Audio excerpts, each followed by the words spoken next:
Testing one, two. All right. Hey, everybody. Welcome back to Cool Beans Hot Stuff. Today is Conspiracy Theory Thursdays, and I am running super duper late, like half an hour late. But that's okay. I don't think I have anybody watching today, anyways. But yeah, I was out mowing, doing yard work all day. I just got like a big 500-gallon composter. And so I've been sweeping up leaves and pine needles and cutting my grass and mixing it all together, and then have to get into this big tub of weeds and grass and shit and shovel it all around and stuff. So I did that all day today, and by the end of the day I was pooped and was like, fuck that. I gotta go take like a 45-minute nap or something before I get on stream. Otherwise I'm gonna be dead, even more boring than usual. And I ended up sleeping for like half an hour and a half. So running late, but it's all good. I'm here. That's what counts, right? Can't get fired for running late from this. So, anyways, yeah, today is Conspiracy Theory Thursdays, and we're going to go over a conspiracy theory that I've been kind of excited about. You know, I've said it like multiple times uh, on stream that, the conspiracy theory days are the tough ones, man. Those are my toughest days of the week. I kind of, as far as every day of the week is a different topic, For anybody who's watching this on YouTube, thank you for watching, by the way, and I hope you enjoy the content. If you do, please give it a like and subscribe. To anybody who's watching live, thanks for tuning in. I appreciate it. Hey, cutie pie. Um, so yeah, I've said it multiple times, on stream every day is like a different topic. Mondays, uh, what the fuck is Mondays? Oh, mental health Mondays. They rhyme, which makes if they didn't, then I wouldn't remember what the fuck they were at all. Terrifying Tuesdays, and then Wednesdays is Wildlife Wednesdays, Conspiracy Theory Thursdays, and then Film Buff Fridays. And Terrifying Tuesdays and Film Buff Fridays are like my jam. I fucking love those days. I'm always super stoked to come down here and talk about film or scary stuff, and I usually end up going over my time by like half an hour. I try to do a 2 hour stream every night. I usually end up putting in a 2.5, 3 hour stream when I'm talking about that kind of stuff. Uh, Wednesdays and Thursdays are kind of more of my lackluster days where I'm just not as excited to be in here chatting about the topic. Wildlife Wednesdays, I really like animals, so I figured that would turn into a thing where I was like, oh, I'm totally down to sit and just talk about animals and nature and shit all day.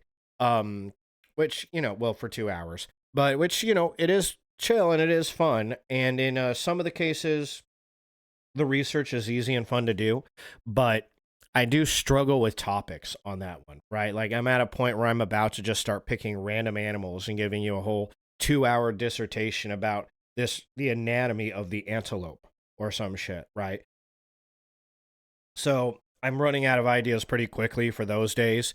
Conspiracy Theory Thursdays, I'm not running out of ideas because there are so many fucking conspiracy theories out there. They're just never ending. But I am having a hard time researching those conspiracies. So researching the conspiracies is a whole nother fucking thing. Film Buff Fridays, there's so many good YouTube videos to watch. Same with Terrifying Tuesdays. So many good topics that are interesting and entertaining. I mean, on Terrifying Tuesdays, I'll be honest, I almost just kind of copy Wendigoon to some extent, right? If I'm really running out of ideas, I just go over to his channel and pick an idea and do my own video on it. I don't copy his channel, word for word, obviously, but I'll, pick a topic that he's done and say, oh, I can do this topic, and then try to do it a little bit better. Link his video in my video, and stuff like that. So mental health too. Mental health Mondays are kind of like my free days to talk about things that are important, that were milestones in my own like mental health journey. So those days can be a lot of fun too because I'm talking about something that makes me excited. I'm excited to share it with people. I think it's going to be like it helped me a lot in my life, so I'm like, oh, this could help a lot of people out too. And so I also get to give myself good person points for Mental Health Mondays. But Conspiracy Theory Thursdays, the research is hard to do, mostly because every conspiracy out there, every journalist out there that's writing about conspiracy theories is almost exclusively just writing for the sake of debunking the conspiracy theories. So it's really difficult, which, it's not necessarily to say anything entirely bad. It's just to say nobody's like looking into the conspiracy theories to see how true they are. There's a different mentality at work there. Everybody's looking into conspiracy theories to see how full of shit they are, right? Which is it's not horrible. It's not a bad thing, but it's just different. My channel, as far as like conspiracy theories goes, like yeah, like I do supply like information, in on this channel. There is like an informative aspect of it, an educational aspect. I got plenty of videos. This last Monday we did a whole video on EMDR therapy. I busted out the EMDM bar behind me, gave like a demonstration on how that works, and went through what the process of EMDR therapy looks like and how it could benefit you. So there's a lot of good information on that channel. If anybody is ever looking for some form of therapy, particularly if they have PTSD, then I hope that they run across that video on YouTube, because there's a lot of good information there to get them started, to help them kind of understand what the process of EMDR therapy is. And we look up, we go through a lot of very valid sources when we get to that kind of subject matter. I don't just, pull up CNN or Asmongold to start talking about, EMDR therapy. Not to say there's anything wrong with Asmongold, but just to say, I don't go pulling up just some random fucking YouTuber to say, okay, like let's see what this random ass person has to say about it. Like, no, we're quoting the National Health Institute, the WHO. We're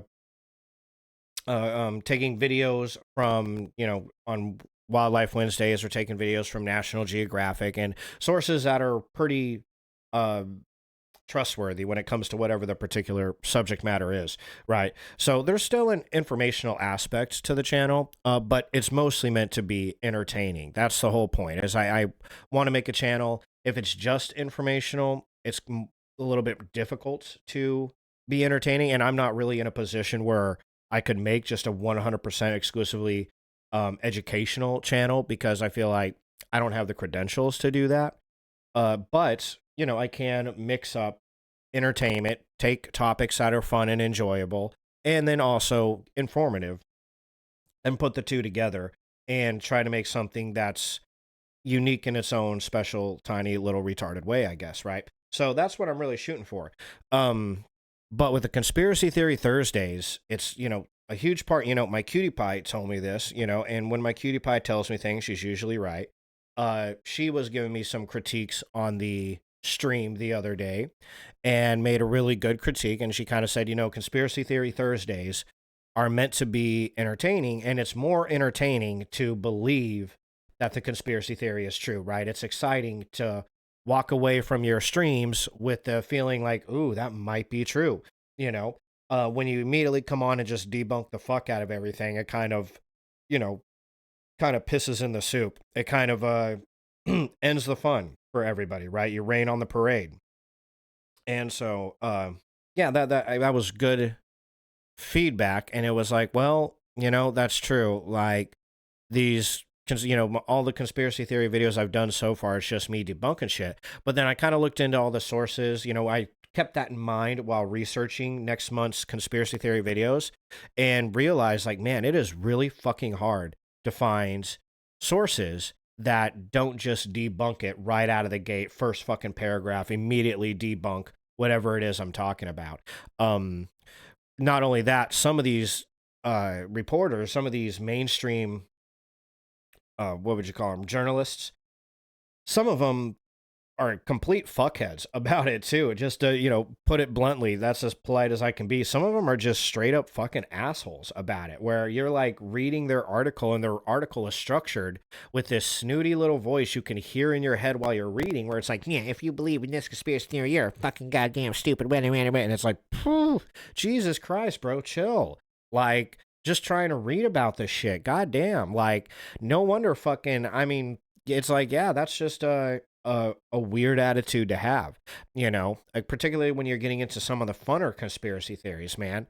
I ran into this kind of stuff even researching. I have a conspiracy theory video on Nick Cage as a vampire, and saw a whole bunch of journalists that are doing this exact thing where they're writing articles about it, and they're like, yeah, look at these fucking retards over here believe Nick Cage is a vampire, fucking retards. And it's like, holy shit, dude. Like, chill. Like, damn, dude, I don't know why you gotta be such a prick about it. And this is like a funny, fun conspiracy theory. Just let people have their fucking fun and laugh about it. You don't gotta be a fucking dick about it. That's crazy. Like, I understand if you want to debunk it, and that's a pretty easy one to debunk, but laugh a little. Jesus Christ. Go smoke some weed and chill, bro.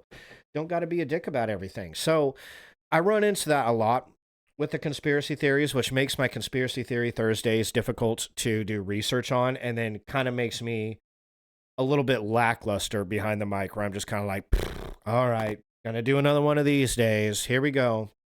But today is a little different. Today is Conspiracy Theory Thursday. That's all to say that long ass 10-minute rant right there was all to say that today's conspiracy theory is a little bit different. I'm very excited to talk about it. Not because I found particularly good sources on it. I did actually find some really good sources on this that were having fun with the material, which was really nice.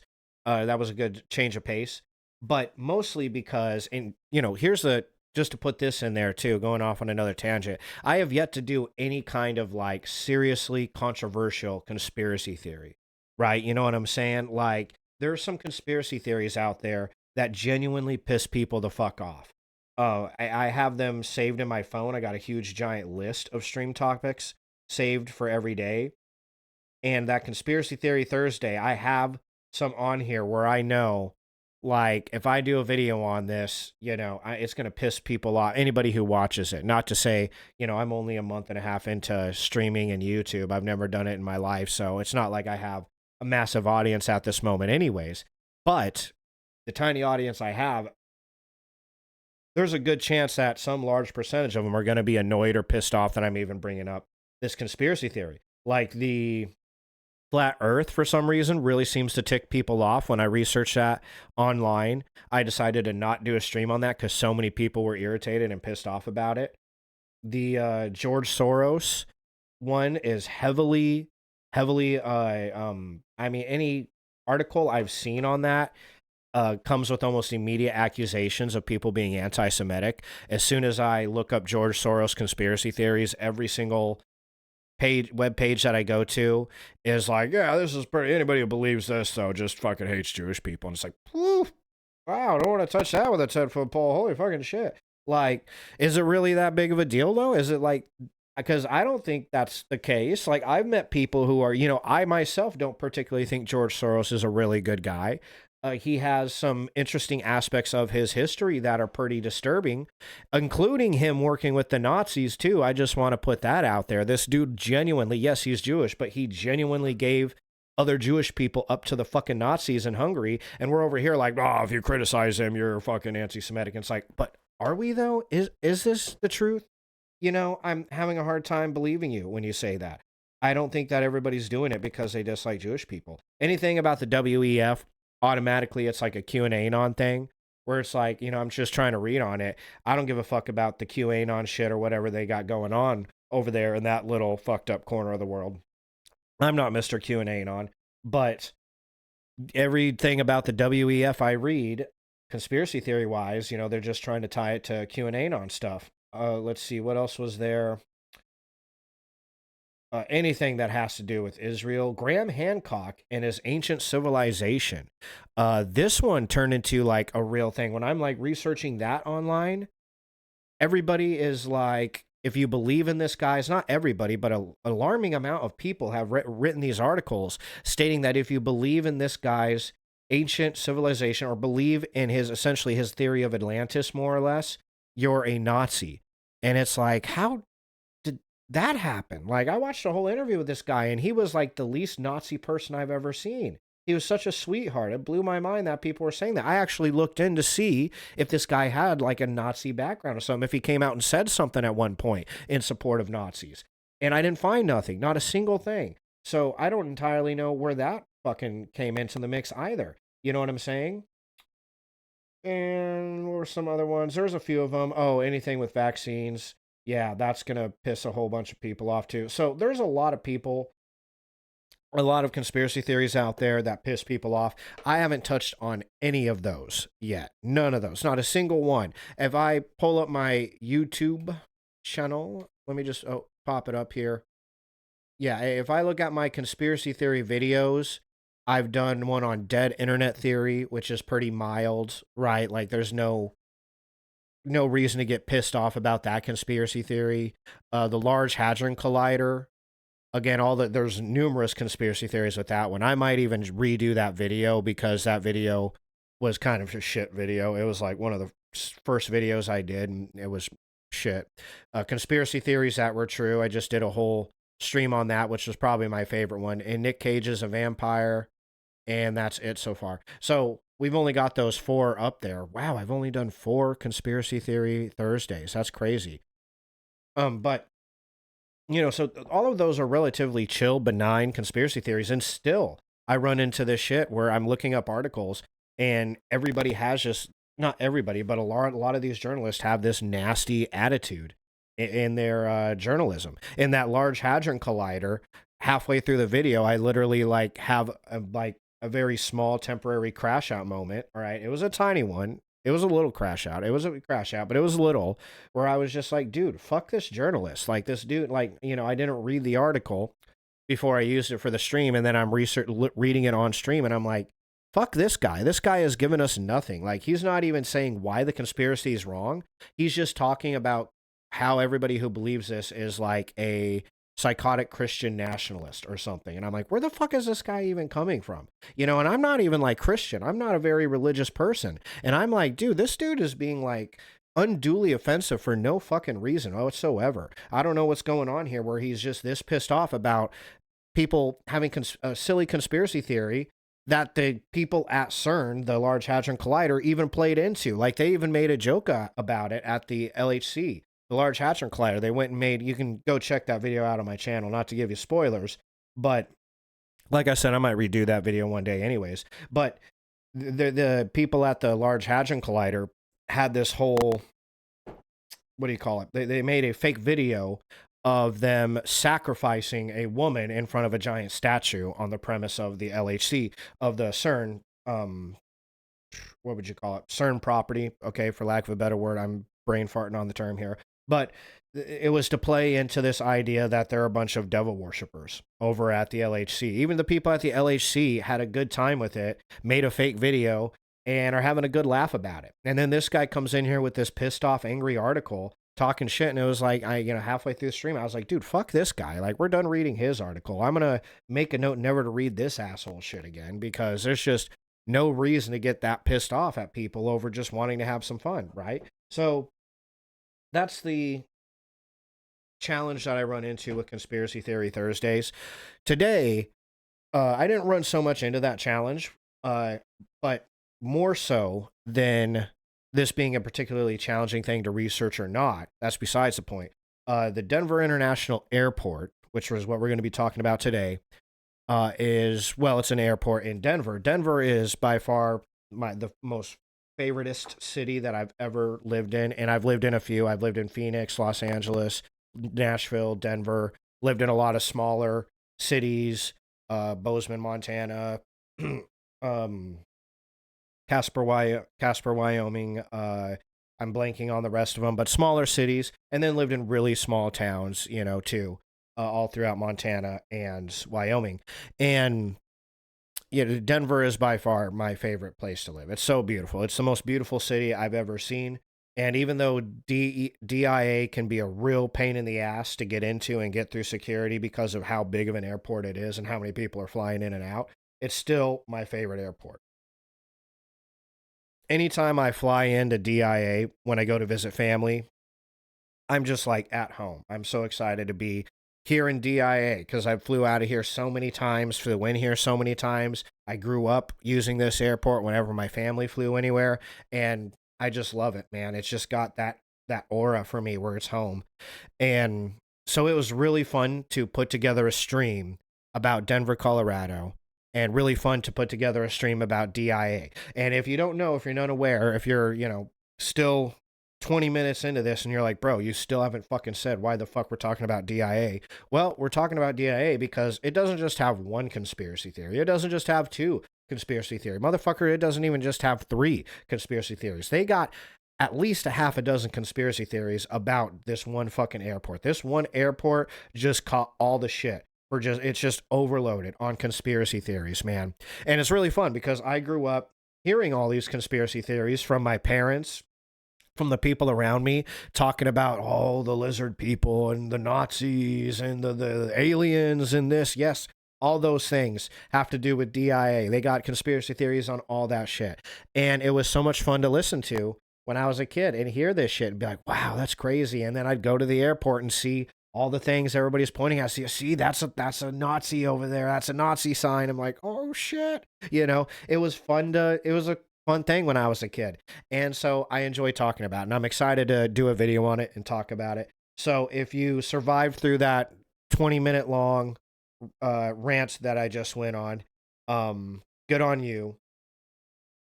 You are now about to be rewarded with some of the best conspiracy theory material out there. So let's get started. Let's jump into it. I got a lot to cover.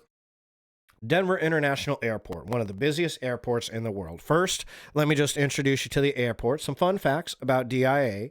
It's the third busiest airport in the U.S. and sixth busiest in the world. Okay, like I said, it's pretty tough to get through security at that bitch, right? I mean, it takes a long ass time. Nowadays, like when I go to like Nashville Airport, I'm always like, I'm freaking out. I'm always like, oh man, like I got to get there, and I get there an hour, like last time me and my cutie pie flew out of Nashville to go to Oklahoma. And you can ask her, I was in a bad mood that morning. I'm like going in and out of traffic. So some guy cuts me off. I'm like, fuck you, dickhead. And I don't usually do that, but I'm all seven shades of just pissed and stressed. And we get parking the thing. We're like an hour and a half early. And I'm like, we're not going to make it. We're not going to make the flight. We might as well just fucking go home. Fuck it. Fuck it all. We're not going to make it because, yeah. Yeah, there you go. Well, thank you. Thank you for tuning in and confirming. Appreciate it, cutie pie. Yeah, well, so, yeah, I was like, oh, yeah, we're not going to make it to where we want to go. We're not going to, the flight's going to leave without us. And we got there and, by the time we got to the gate, we had like 45 minutes left, and this is a consistent thing that I've done whenever I fly. It's because I'm so used to flying out of DIA. I'm so used to flying out of Denver Airport where you have to show up like 3.5 hours maybe beforehand if you want time to relax before you get on the plane and kind of chill out and goose fraba,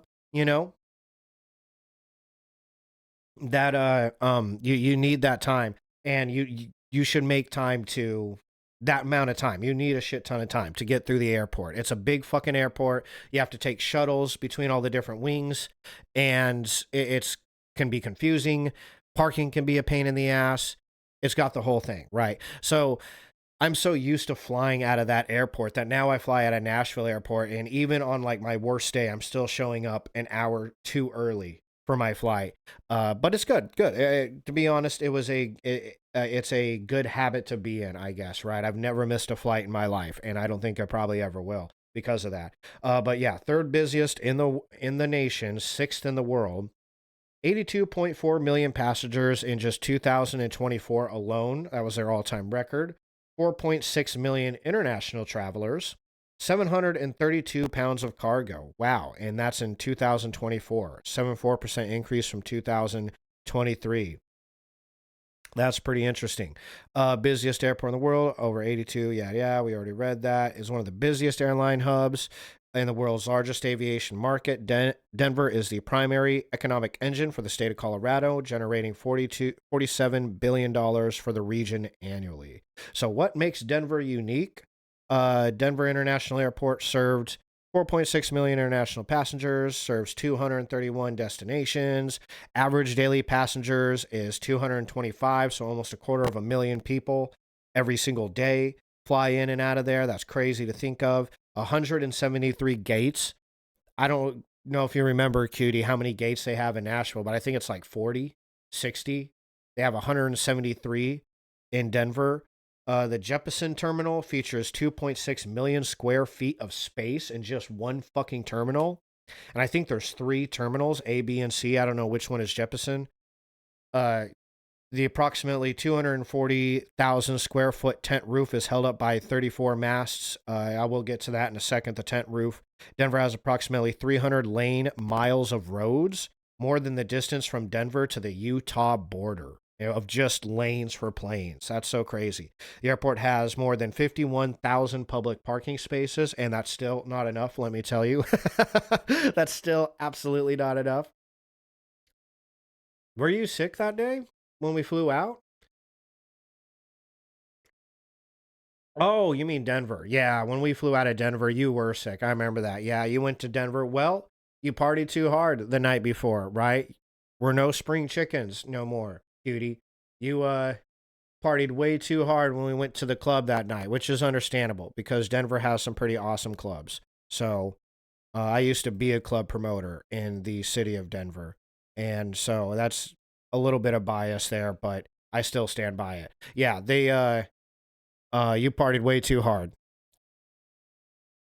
Yeah, we went to Meow Wolf the night before, but the night you were sick before that. You were sick the night after we went to the church. We went to the church. It was both. I think no. We went to the church one night, and then we went to Dave and Buster's with Sean the next night, and then we went to Meow Wolf. You started getting sick the day of like Dave and Buster's, right? I think that was when you were kind of like, yeah, I'm starting not to feel good. And then we went to Meow Wolf and you were like, I'm not feeling it. And then you flew out that very next morning. And you also didn't get any sleep that night. All right. You're lucky your boyfriend secretly dosed you with sleeping pills because you wouldn't have gotten any sleep if he didn't. So, what a genius that handsome man is. So,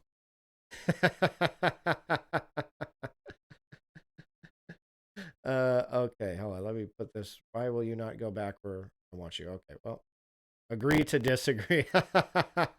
I guess that's a polite way of putting it. All right. So yeah, Denver is the largest airport site in North America and the second largest site in the world. Yeah, no, yeah, if you're that sick and that out of it, didn't get no sleep the night before, pretty easy why you wouldn't be able to, or I understand why you probably wouldn't remember anything about it, which sucks because it is. I mean, it's a stressful airport, but it is a very beautiful airport. So we'll fly into Denver again though one day, cutie. We will, and when we do next time, we'll make sure we have time. We'll make sure you're not sick, and we'll have time to actually chill in there because you can actually chill in the Denver airport. I mean, there's so many restaurants, so many little shops that you can go shop at. Just the fucking airport itself has fun stuff to do, right? And we can go look at all this conspiracy stuff in person, right? You can see it for yourself. That'll be fun. So here's some pictures of Denver Airport. Just wanted to show you this and to say, like, look, this, I guess that's just security. There's nothing particularly amazing about that. But it is a really pretty airport, right? From the outside, the inside. This is the big tent roof that they're talking about here. If you can see here, let me throw up the YouTube screen. That way I can pick a big burger out of my nose without any of you judging me. All right. And like the art that they have, I'll get to that in a minute. But yeah, look at just the inside. It is a very, very beautiful um airport. Look at that with the little fucking fountain and the shit. I mean, give me a fucking break, dude. Like, that's the most relaxing airport I've ever fucking seen. Even walking through the terminals is so chill and relaxing. I don't know why. Again, it's for me. It's because I grew up there. So when I'm walking through, I feel like I'm right back at home. I'm like, oh, I know this place.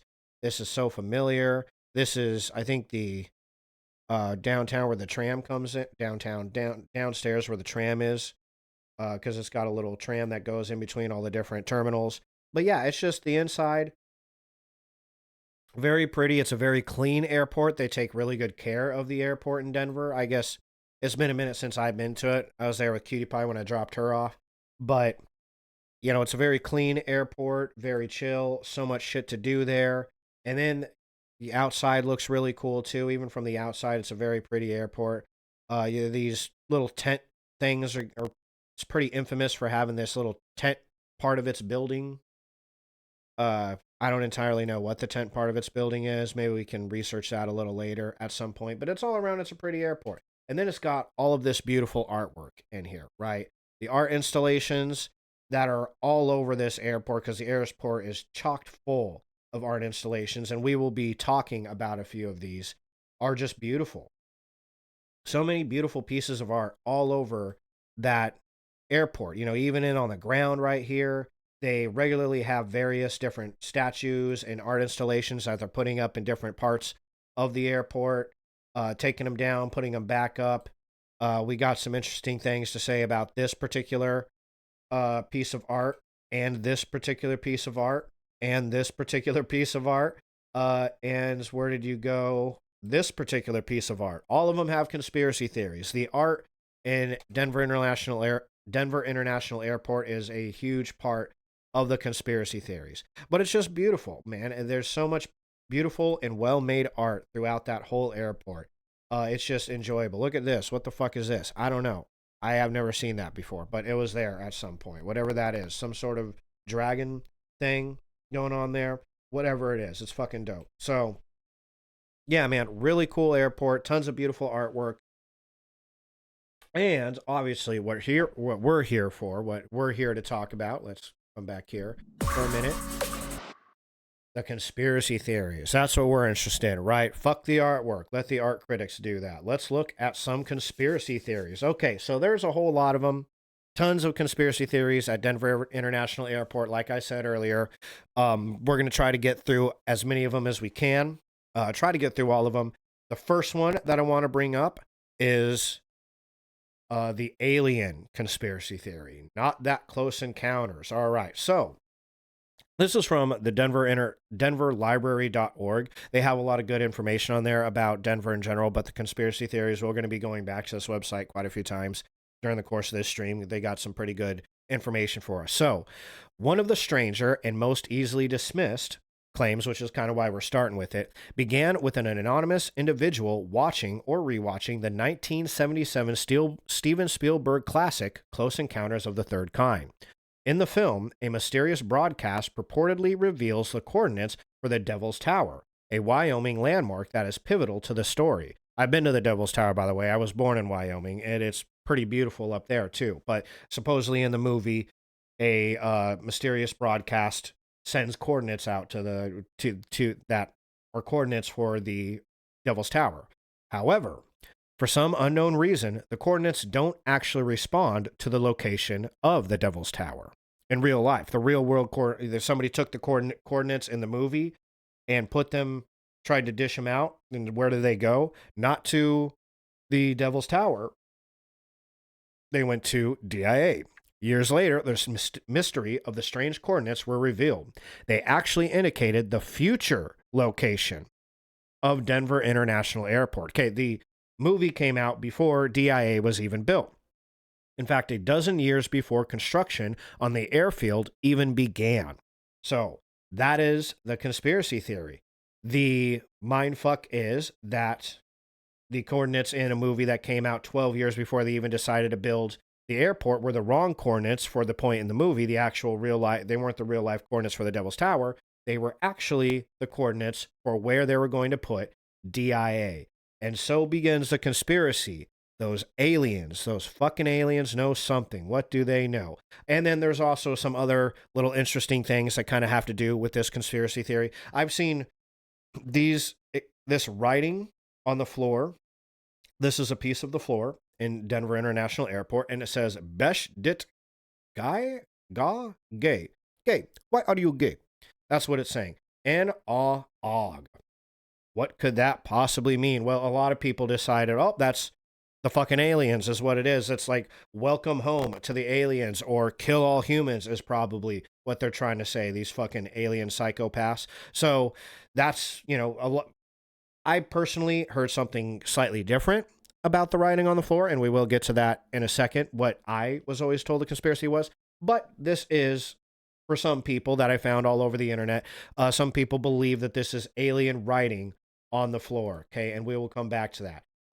But this is also one of the funner aspects of the Denver International airport conspiracy theories, much like the LHC, the Large Hadron Collider, they play into it. They love it. They're super stoked about it. They think that it's really fucking hilarious that a bunch of people think all these conspiracy theories about the airport. So you will see throughout the stream all the myriad of ways in which Denver International Airport plays up the conspiracy theories that people have come up with. And so here in the Denver Post, when was this?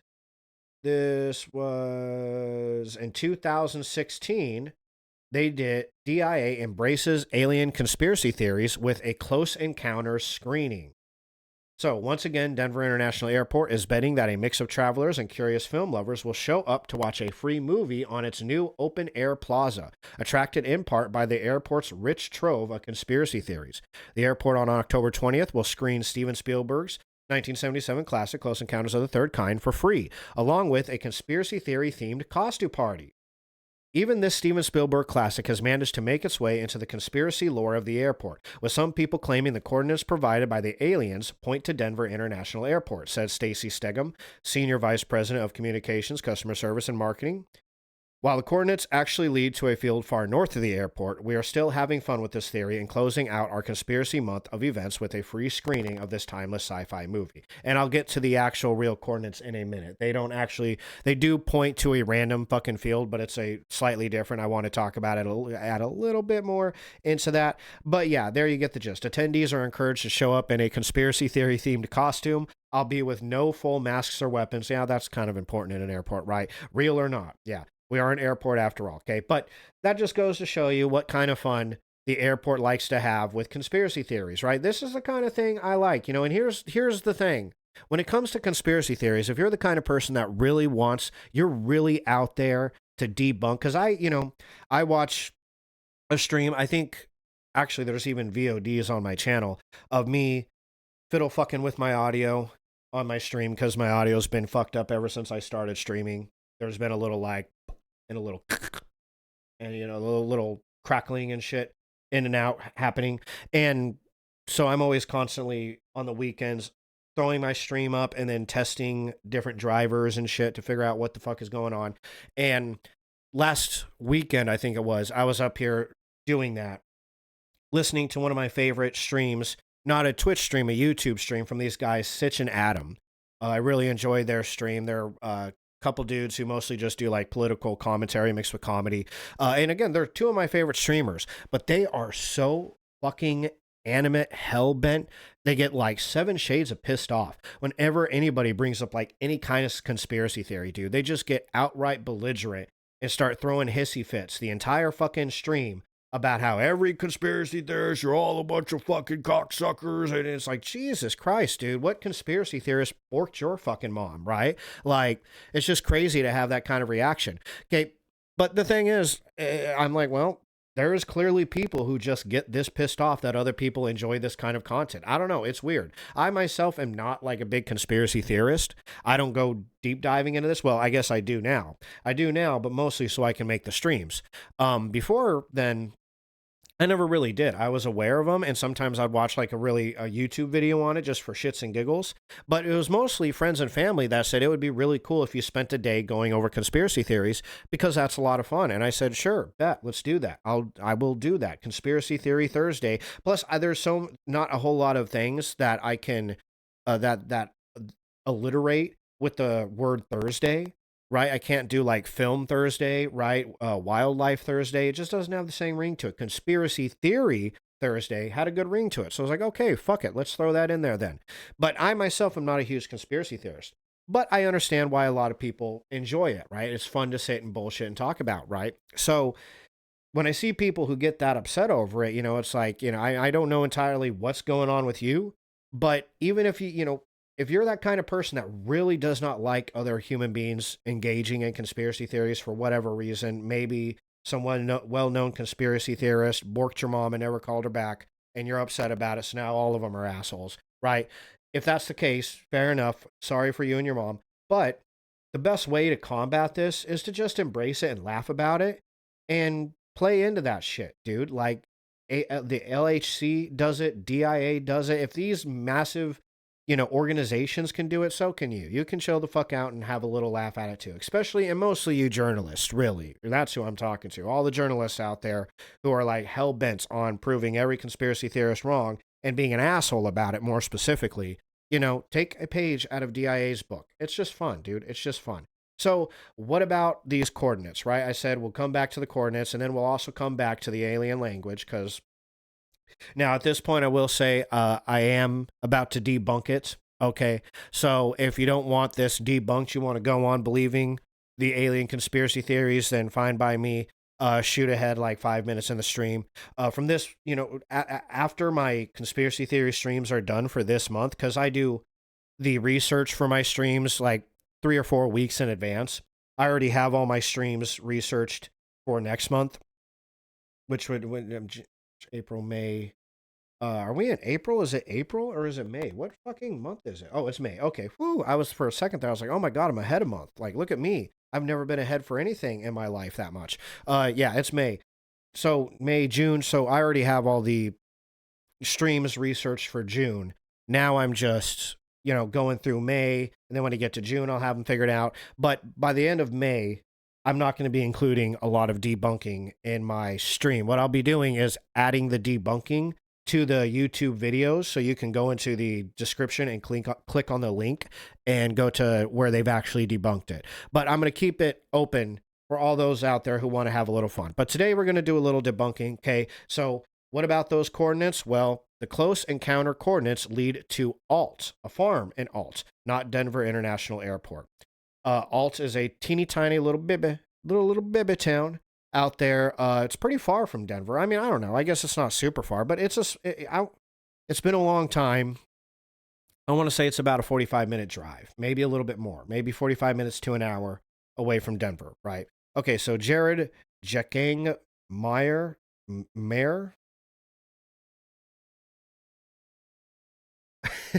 Oh, bibilit. Is that what that reminded you of? Maybe I was summoning that guy's spirit. That's what happened.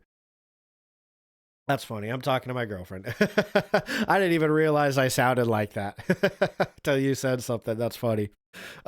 Jared Mayer's post about coordinates from the movie Close Encounters, allegedly pinpointing Denver's International Airport, the latest DIA conspiracy in a long line, surmised that the numbers actually correspond to an alt farmhouse. One of our readers did some checking, and he concurs and adds more. Jared's post about the coordinates, yada, yada, yada, the latest DIA conspiracy theory. Are they just...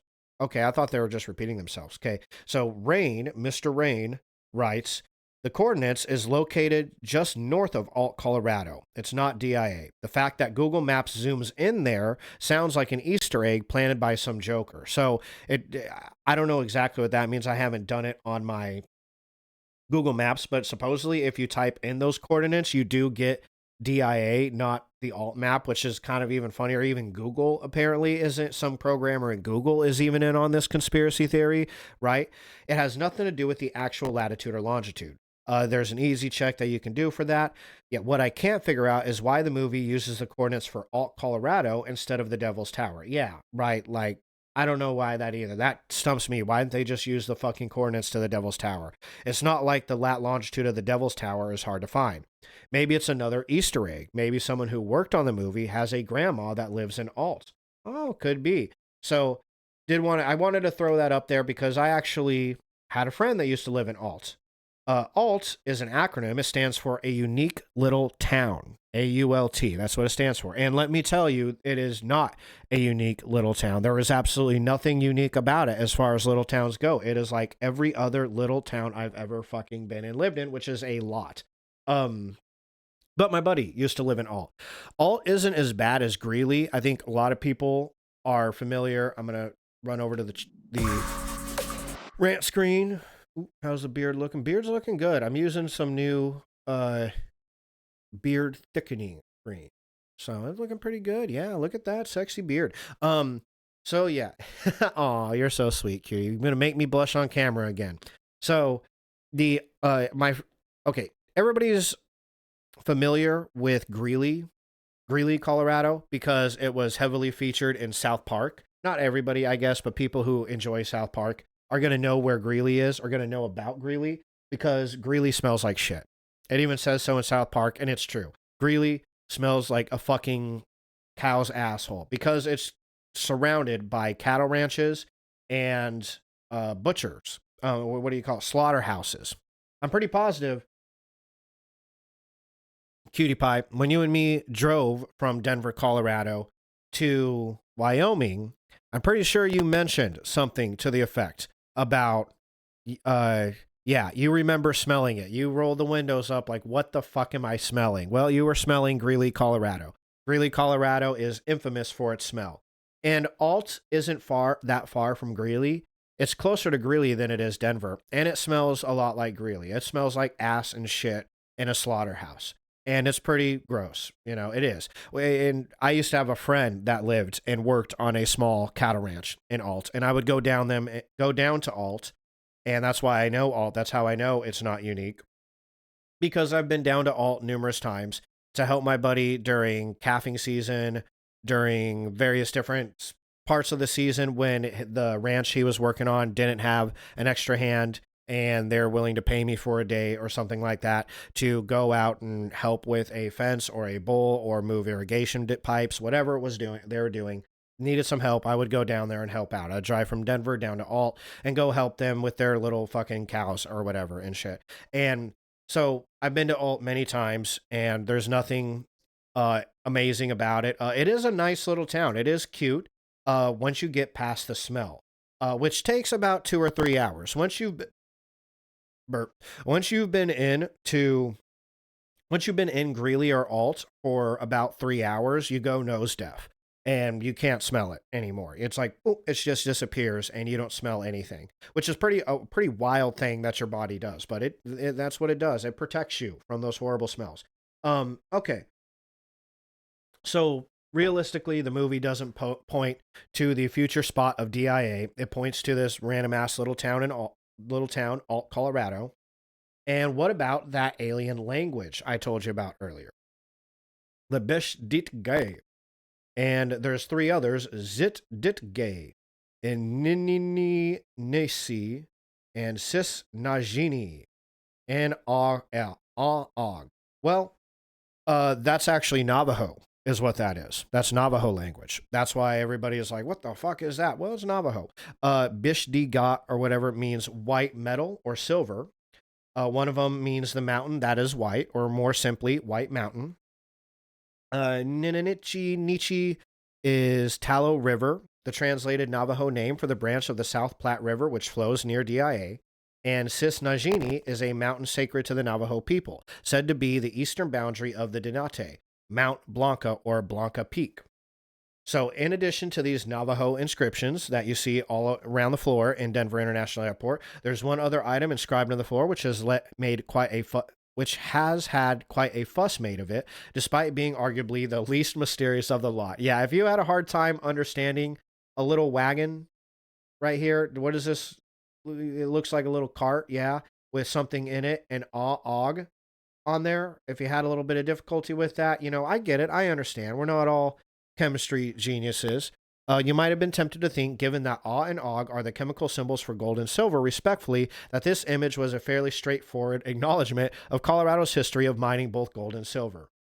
Oh, I am. Thank you, cutie. I appreciate you.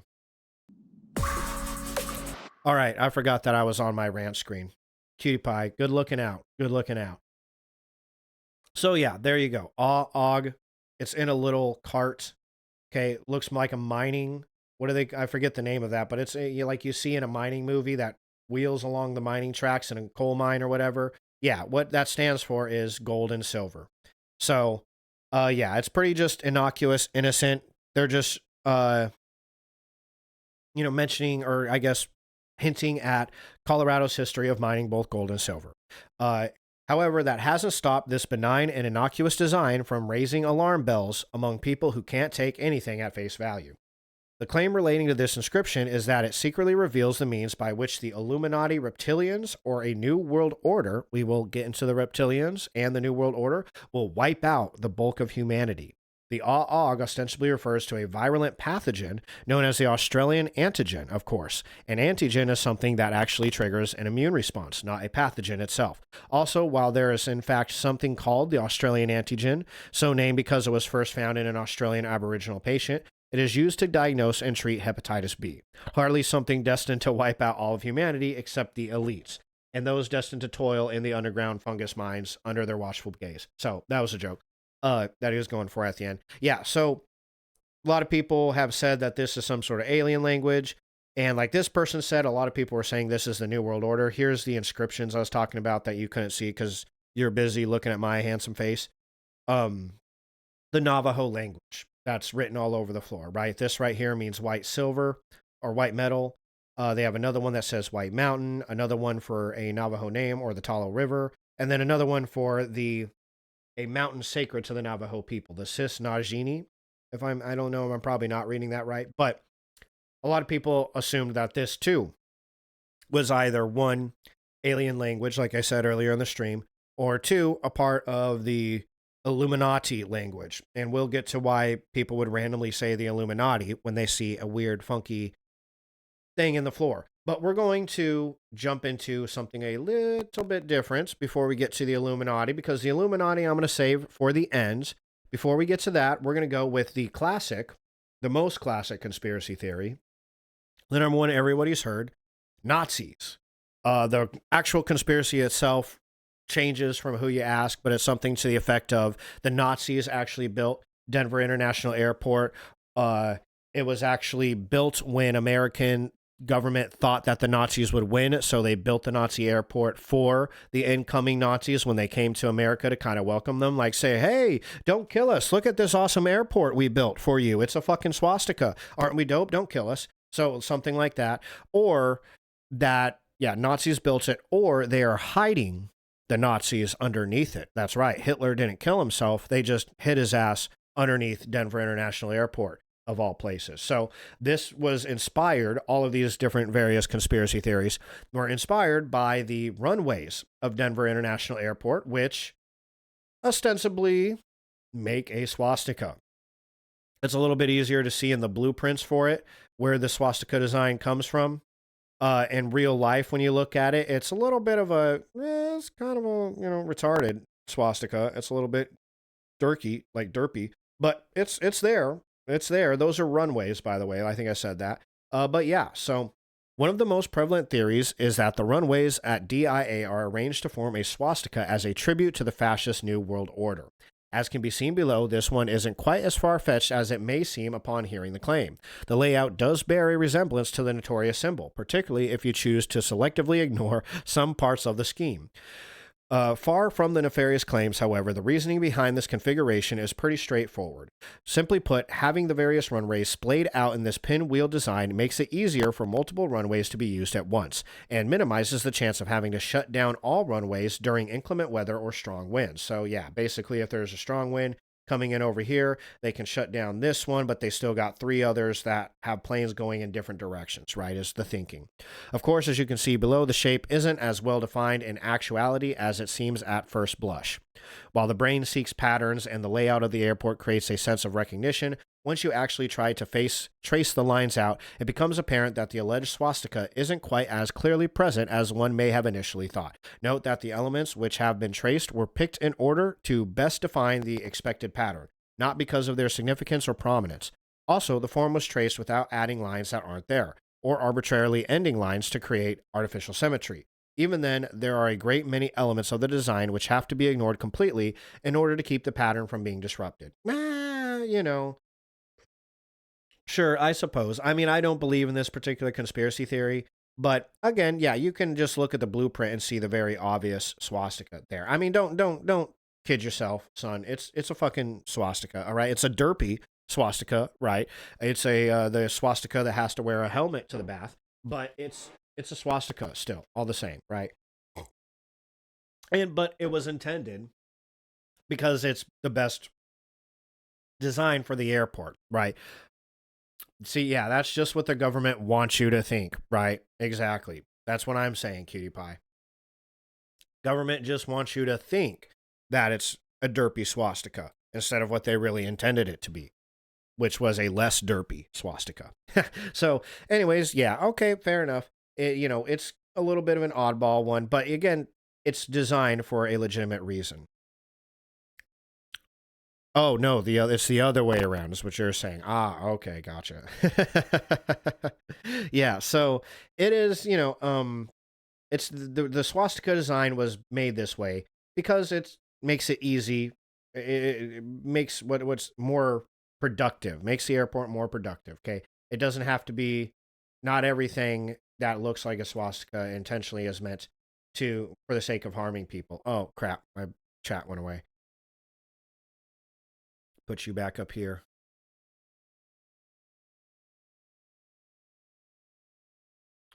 I got to figure out a way to kind of move that chat around without getting rid of my cutie pie every time I try to change a web page. There we go. Okay. So it just isn't the swastika though. Okay. There is other interesting aspects of DIA that have convinced people that the Nazis were somehow involved, right? Oh, I'm still trying to get my OBS is being a bitch right now. Okay, well, whatever. That's fine right there. So it isn't just the swastika runways that have people more than a little concerned about the Nazi influence on the airport. It is the murals themselves. There is a set of murals in the airport. This one, more particularly, oh, well, didn't want you to do that. Let's go back to the YouTube screen here.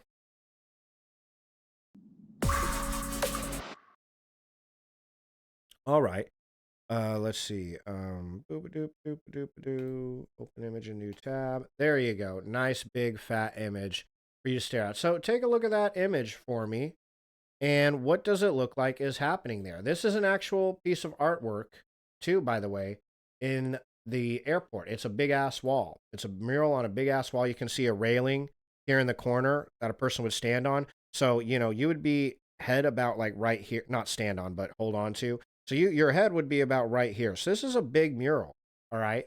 What does that look like to you? To a lot of people, it looks like a freaking Nazi killing a woman and her a small child with his teddy bear and another small little baby here, and all these people, look at all these people over here crying, right? He's swinging that sword at a dove. It looks like the building is collapsing. He's got the gas mask. It looks super fucking freaky, right?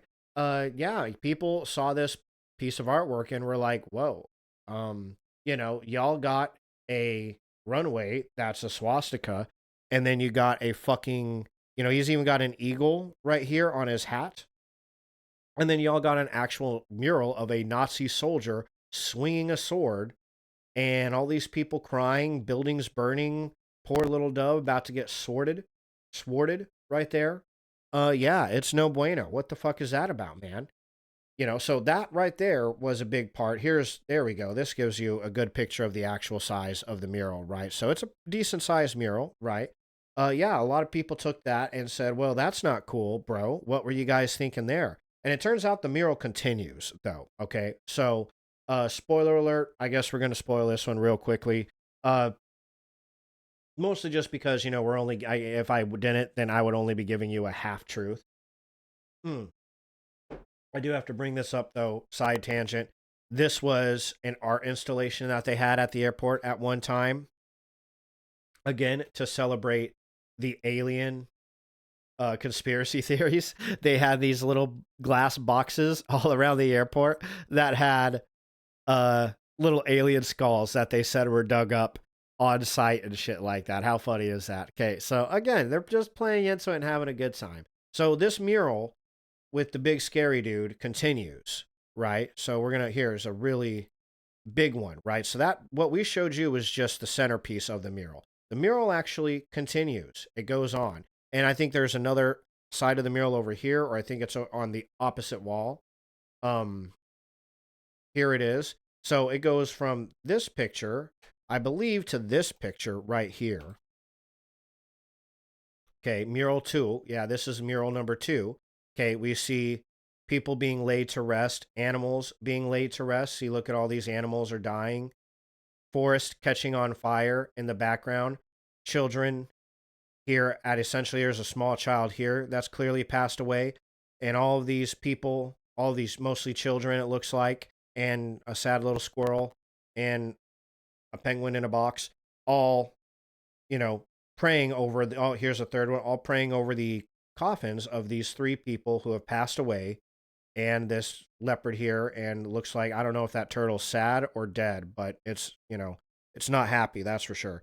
Bison over here looking at the whole thing like, what the fuck? That's a really small whale. Is probably what he's thinking. But so all looking at the graves of these people, right? Still pretty ominous, right? Fire in the background burning down these trees. Pretty ominous shit right there, right? So we're still on some shit where we're like, whoa, you guys, what's the deal? But then we get to the third mural. Let's pull that up. Nice big version of this, mural 3.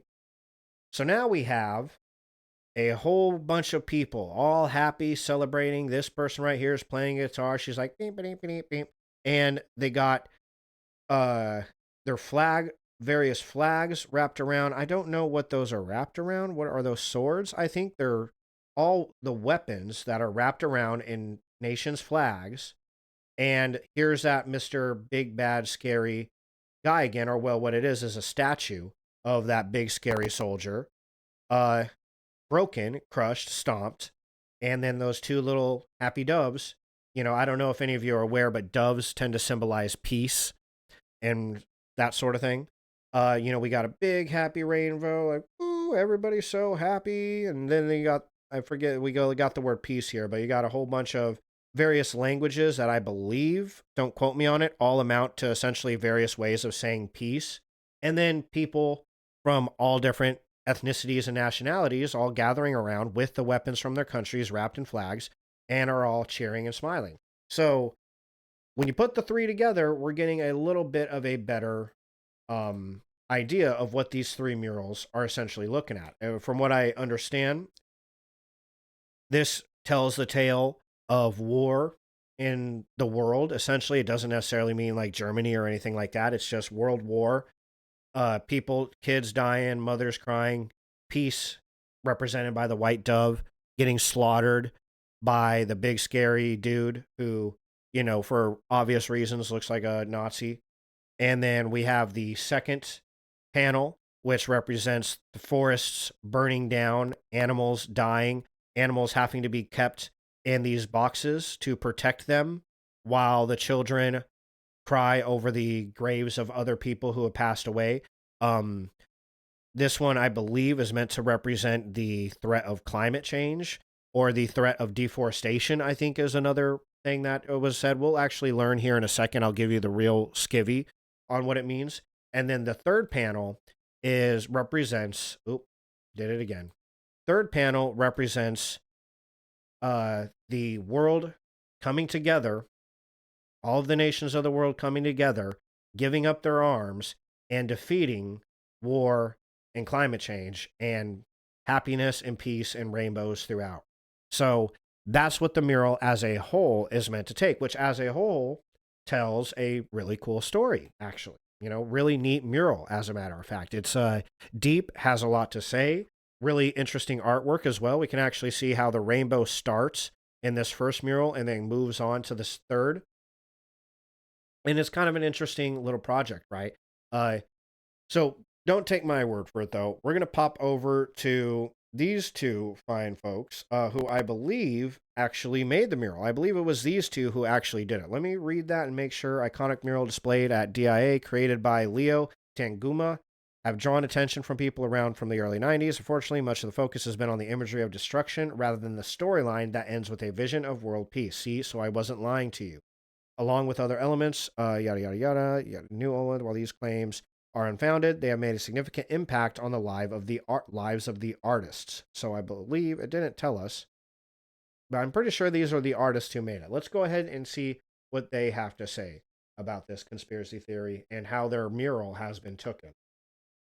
Truly love to, share the real, true meaning of this mural, and just about our hope for peace and love despite the hatred that we all witness in the world, to somehow come together for the sake of our children.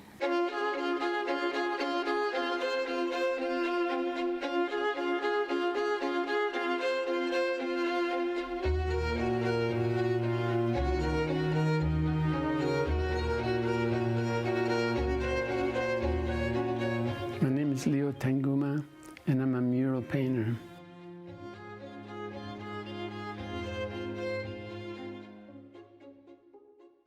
When I was in the 5th grade in elementary school, I did some drawings on the blackboard about my classmates killing our town sheriff. So I got severely punished for that.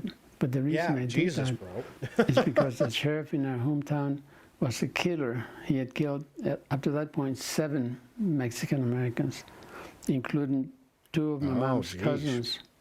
Ooh. And so later on, that was an attitude that I had, that I needed to see what's wrong in society and try and reflect it in my murals. My father has been an artist all his life, and then, I grew up observing him do his artwork. I also, created artwork at, elementary school, things like that. And just using art, especially to give voice to different types of struggles and injustices, and also to give hope. This is one of the pieces of my daughter at DIA. Look at that. Wow, that's gorgeous. Fantastic. That's the snow That is really good. Right. Wow. The DIA murals was a call for entries by the Denver Airport Commission. It was a feeling that I had that I wanted to give something to this city. So my father and I painted murals way back in 1992 through 1995 at Denver International Airport.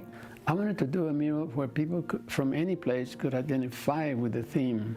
So I designed the murals to have humanity represented by children from many nations around the world, dressed in the costume and traditions of those many countries.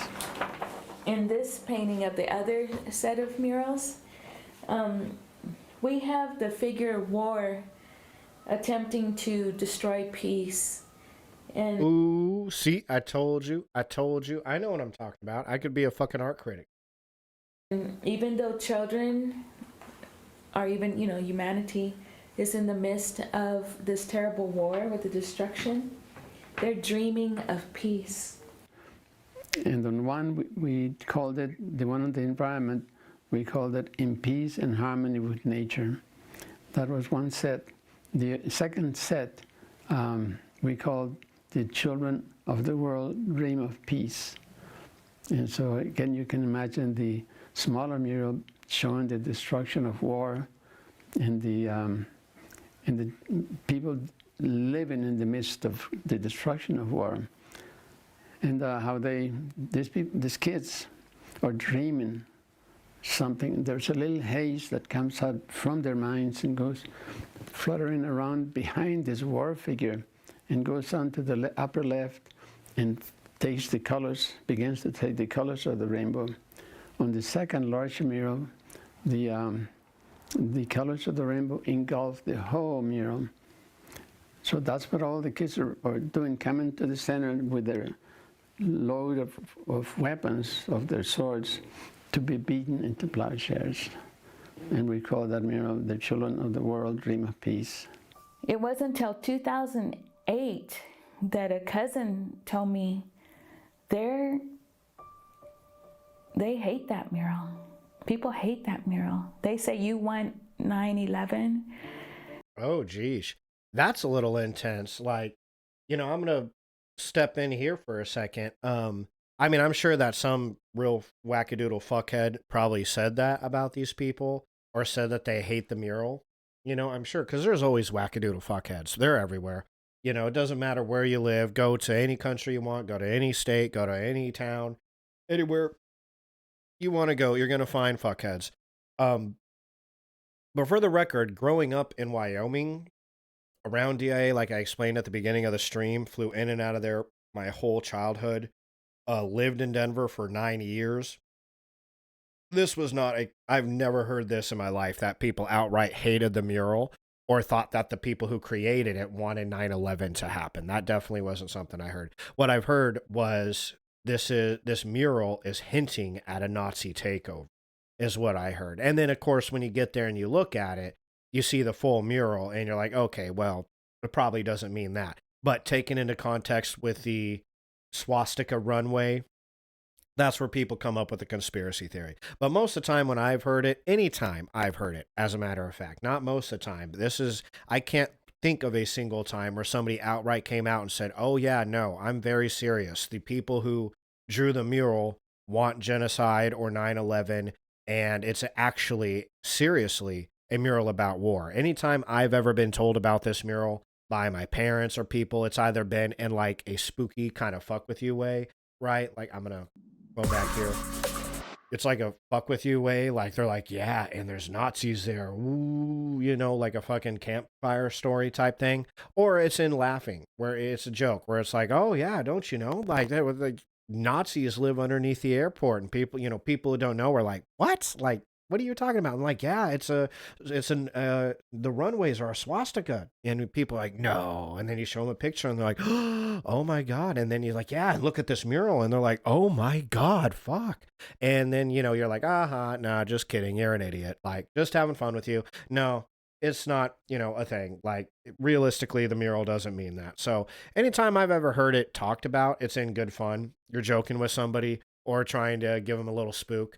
Definitely have never heard anybody outright say they hated the mural. In fact, I've heard nothing but good things about the mural. Once people actually start talking about the artwork, like I showed you at the beginning of the stream, the artwork in DIA is beautiful. Every single piece of artwork in that airport is beautiful. This mural is very beautiful, and it's got a really cool meaning to it, too. A lot of the pieces of artwork in there do have very interesting and deep meanings.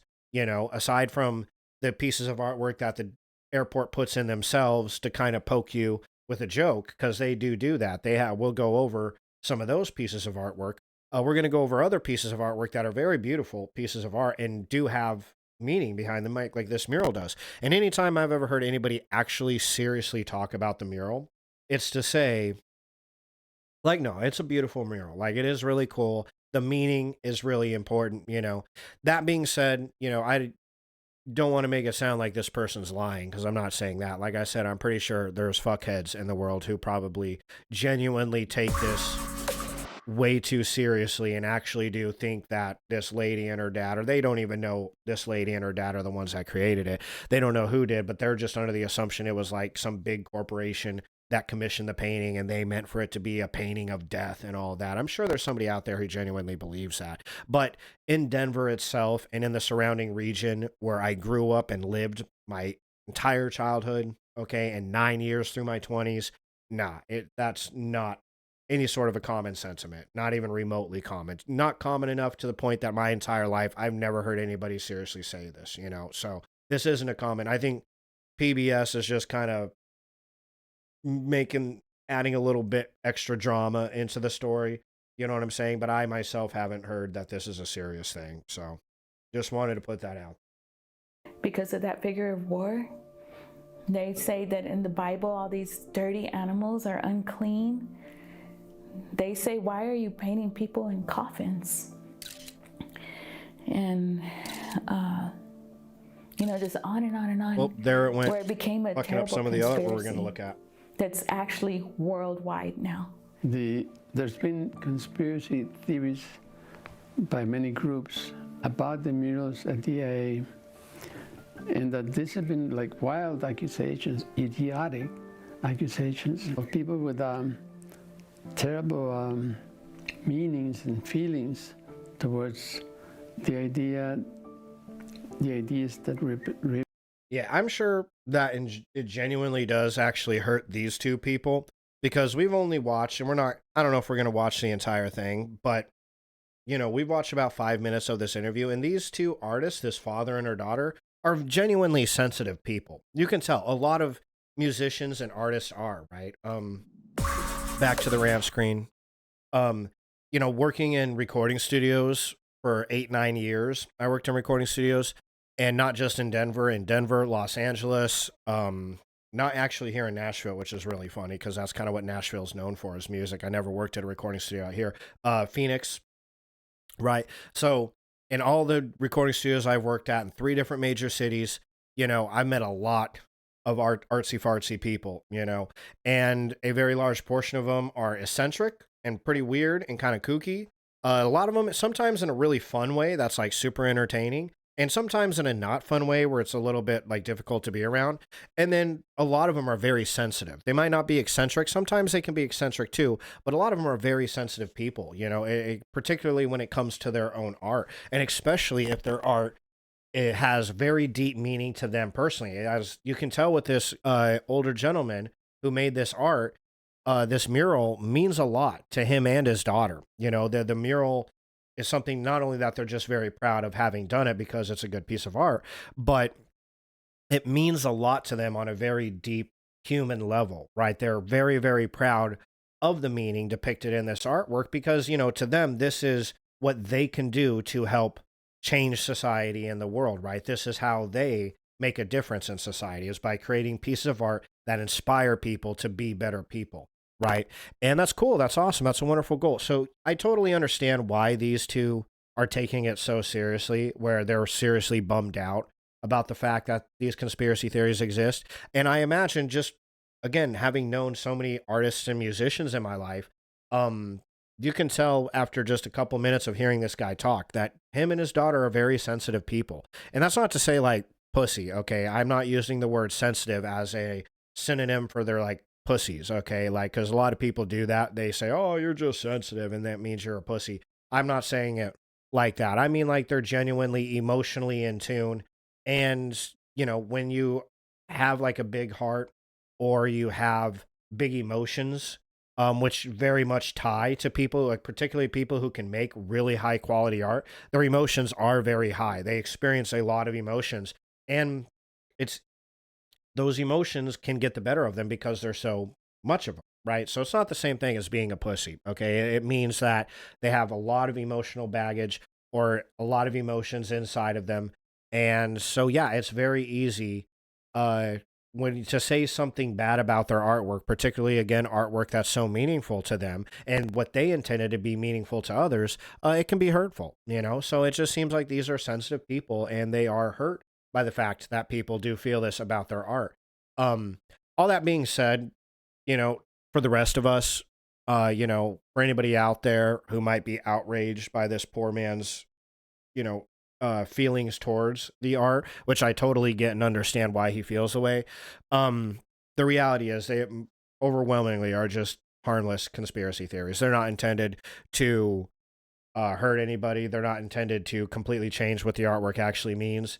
And again, almost everybody I've heard these conspiracy theories from, they've been in there, seen the artwork, and they know that it isn't really a call to violence or anything like that. It turned into, again, what DIA themselves are doing, where they're kind of poking a little fun at people who believe in it with people who believe in it. They're laughing with you and saying, yeah, come watch the Close Encounters of the Third Kind. Check out this alien we dug up. Like they're having fun with the whole concept of a conspiracy theory.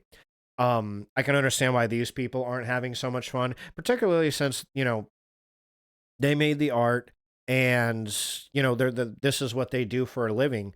This is a big moment for them. It's something they're very proud of.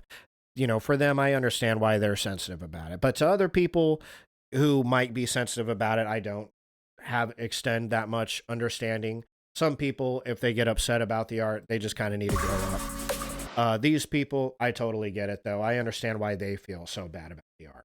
Represented. For example, one minister, religious minister, called the mural satanic, and other such accusations that are terrible. So, but again, I think that they made me feel more assured about the ideas that I was trying to represent.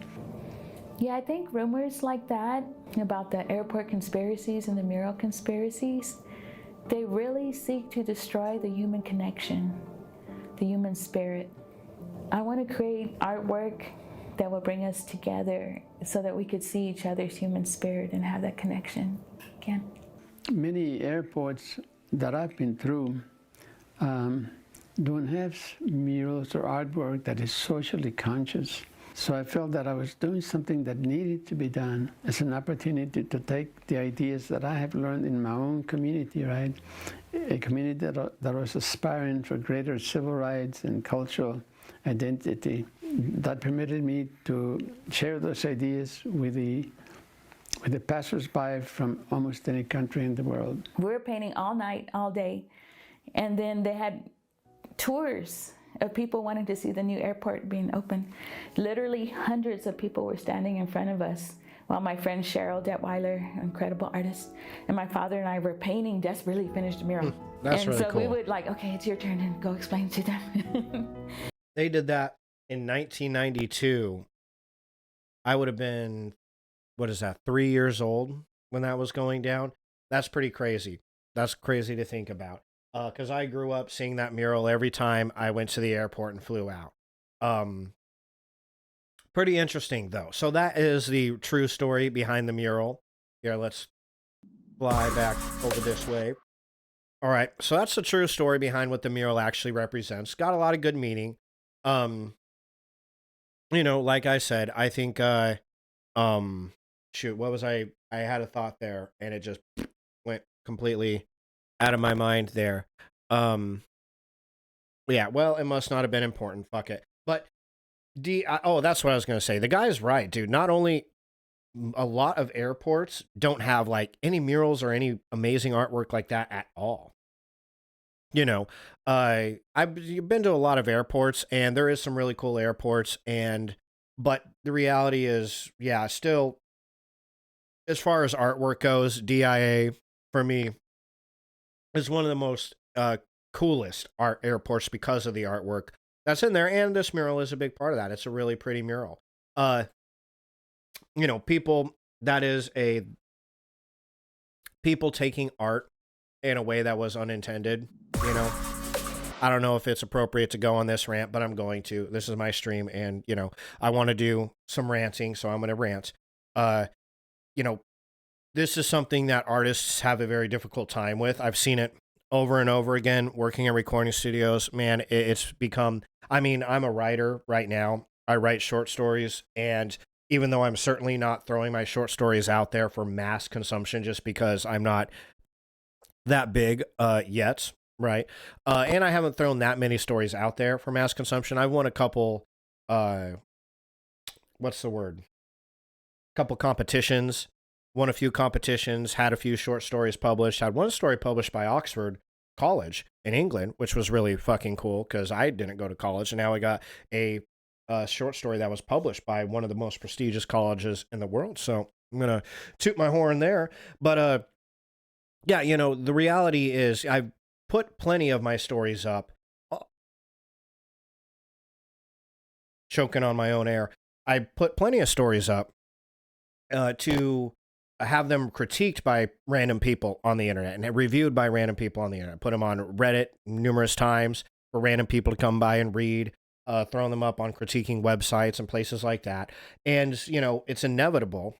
Same with musicians. I've had this with so many musicians that I've worked with where they have made some sort of really deep, meaningful song, and people just didn't get it. Either the majority of people didn't get it, which is even worse than what's happening with that mural. What's happening with that mural is a lot of people, some people are certainly not getting it. Like that guy said, some minister was calling it satanic. Like I said, there's going to be douchers out in the world. There's a lot of douche kabibbles, big fat douche canoes. People that are shaped like douches are going to be out in the world and are going to misinterpret stuff and turn it into a whole freak out, crash out episode because they want to.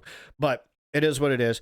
The reality is, you know, most people who look at that mural are kind of having fun, just joking, and you know, joining in the conspiracy theory and the fun of it, and keeping the conspiracy theory going because it's a interesting piece of history. And for that matter, the conspiracy theory itself, I disagree with that woman. I think the conspiracy theory itself does bring people together. It brings people to notice your artwork. This is one of those things where, like, you make a piece of art and people take the wrong thing from it. but because the thing they took from it gets them to look at your art and want to see it, you know, what do you really got to bitch about? People want to see your art, dude. That's what every artist wants. There is not an artist out there that doesn't fucking want that. Okay. So quit your bitching, right? Like people want to see your art. And even if they want to see it for the wrong reasons, count yourself blessed because of all the artists out there whose art will never, ever be seen, no matter how many people they put it in front of, either because it's just not good enough to get seen or because they're unlucky, dude. You know how many times I've ran into that in a music studio? You know how many musicians I've met? My top 10 best rappers that I've ever met, my top 10 best guitarists I've never met, none of you know who they are, and you never will. You'll never know who they are because they just never got big, dude. They didn't have the confidence to push themselves. They didn't have the willpower to keep their careers going through the really difficult times. They didn't have the backing, the financial backing, or the support system. They didn't have a family who believed in them or cared about them. They didn't have they just weren't lucky. They weren't at the right person at the right place at the right time. And so their art will never be seen. And that right there, that to me is sad. That there makes me feel like, fuck, dude, like that is sad to know like some of the best musicians that have ever lived will never hear them because they just weren't rich enough to buy the studio time because they didn't know the right people in the industry. You know, unless you've worked in the industry, you have no fucking idea. And I imagine publishing is the same way. Movies is the same way. I would bet so much money. I don't know, but I would bet so much fucking money on it. All right. That it's nepotism runs rampant. You know, I know it does in the music industry. 9 years in the music industry. You know, don't give me no bullshit. I ain't even trying to have it. I ain't even talk to the hand, son. I ain't even trying to listen to your bullshit. It's filled with nepotism. It's filled with little rich kids who only know the right person, whose mommy and daddy owned a studio, whose mom and daddy are tight with the fucking record label execs, and that's why they got a record deal. Not because they were better than anybody else. There's 10 other people waiting in line for a chance to do this, and they're all better than this motherfucker. But this motherfucker got the opportunity because mommy and daddy were able to push for them to get the opportunity. So don't even give me no bullshit, you know? I've seen it too many times. Okay, well, anyways, I'm going off on an unrelated tangent. Got to reel it back in. The reality is, you don't really know how people are ever going to take your art. You can't control that. That's a part of making art, is people are going to interpret it however they want. And as an artist, you know, even the more sensitive artists out there, a good piece of advice, not that any of you are asking for it, but I'm going to give it anyways, is to always have thick skin. You know, if you want to be an artist, a musician, a movie maker, a painter, a writer, whatever it is, you want to make little fucking clay pots for people, whatever you want to do.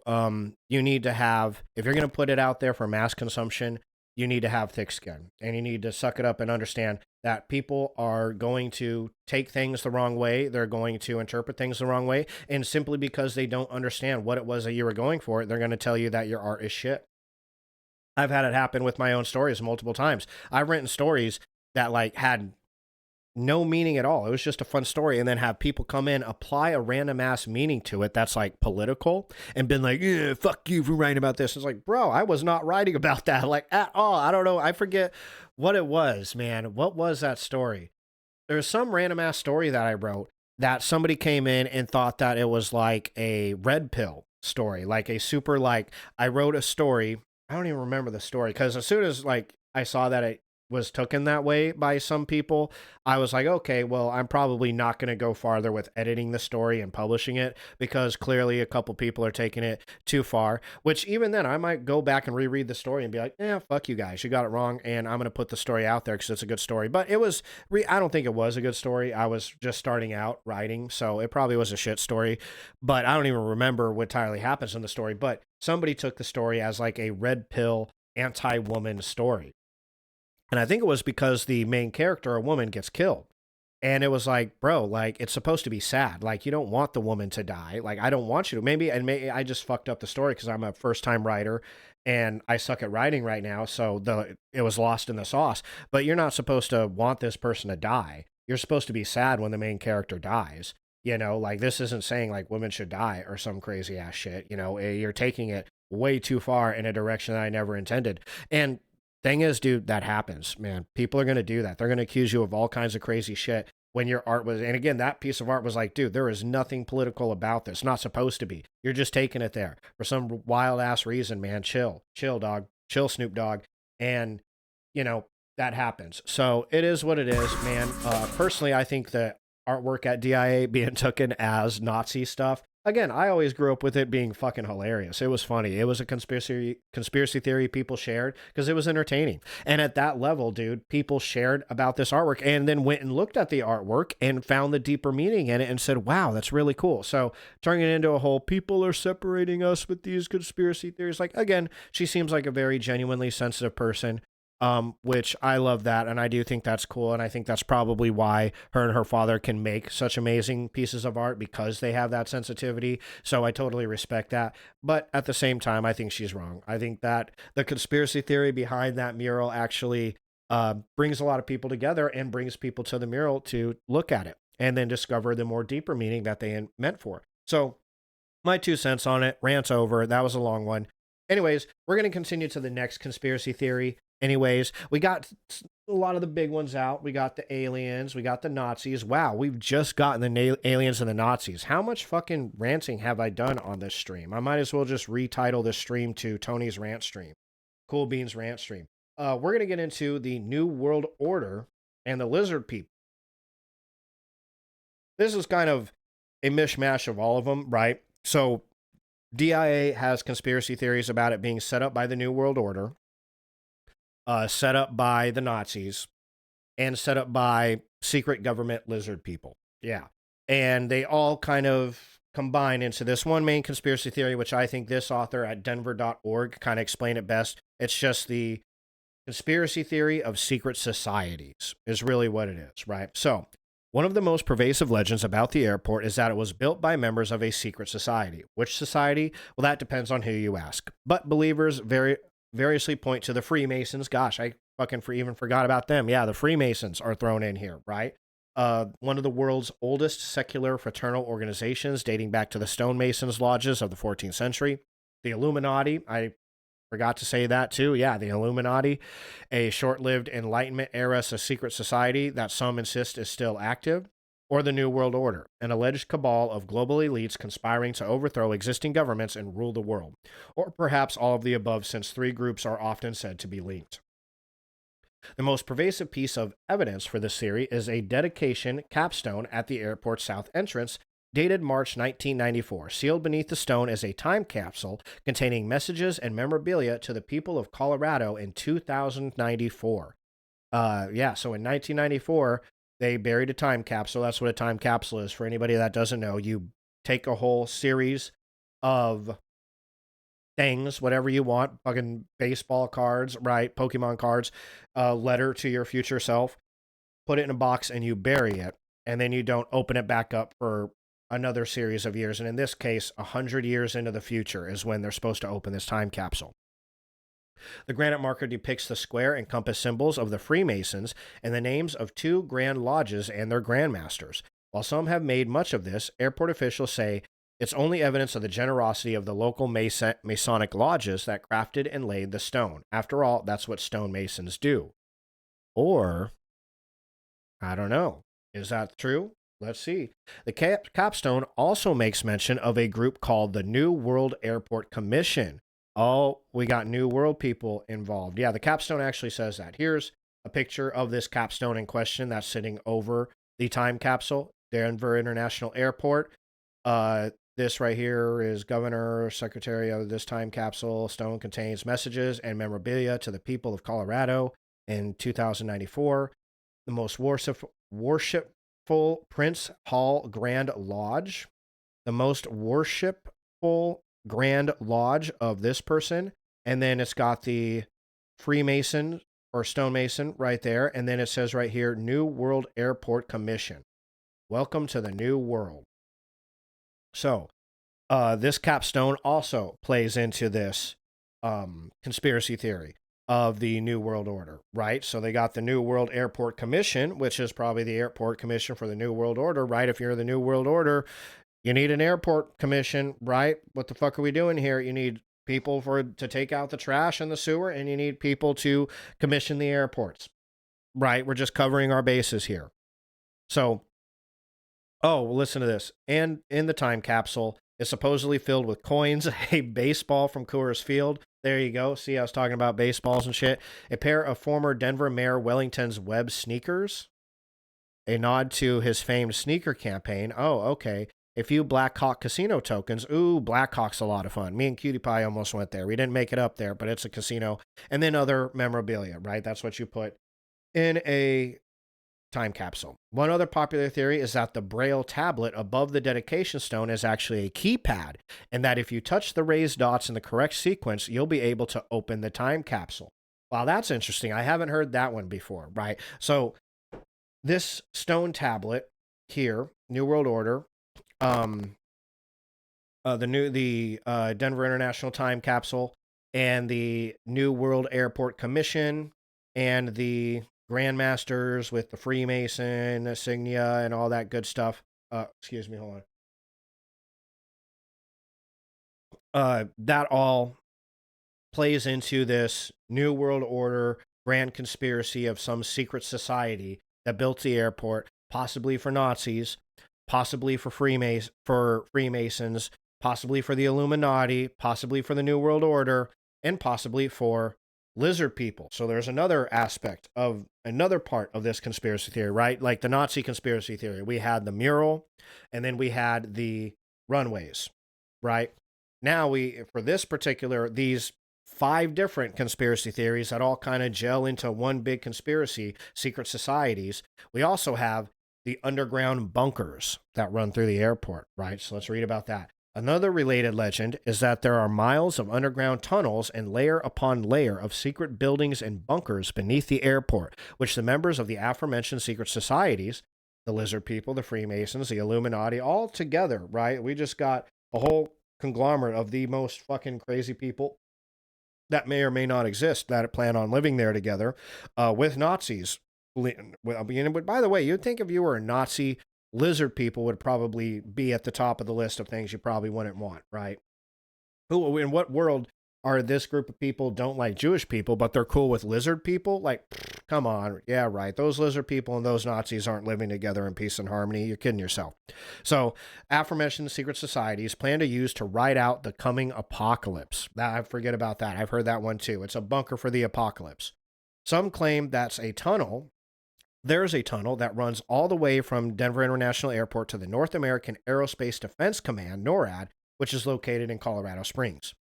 Others suggest the underground lair may be home to something supernatural, like extraterrestrials, the aliens. This ties into the underground bunkers. I put the underground bunkers a little bit last in the stream because, yeah, the underground bunkers tie into the aliens. They tie into basically almost everything. The satanic aspect of this, which we'll get into here in a moment. There's a whole thing that the airport is satanic, which is probably what that minister was pissing and moaning and crying about with the mural, right? All of it, ties into these underground bunkers, right?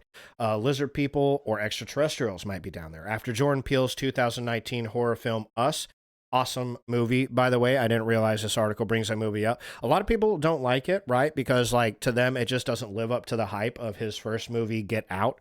I don't know if any of you are aware of who Jordan Peele is or if any of you care, but I don't care if you care or not. I'm going to show you. So let me do that. Oh, I don't know why I thought that would go to the right place. Jordan Peele's Us.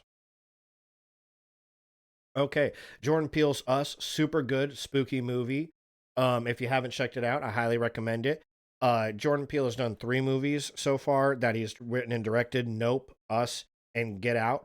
Most people put their order is Get Out, Us, and Nope as far as like their favorites go, right? To me, my order is the exact opposite. Nope was his best, most funnest, and enjoyable movie.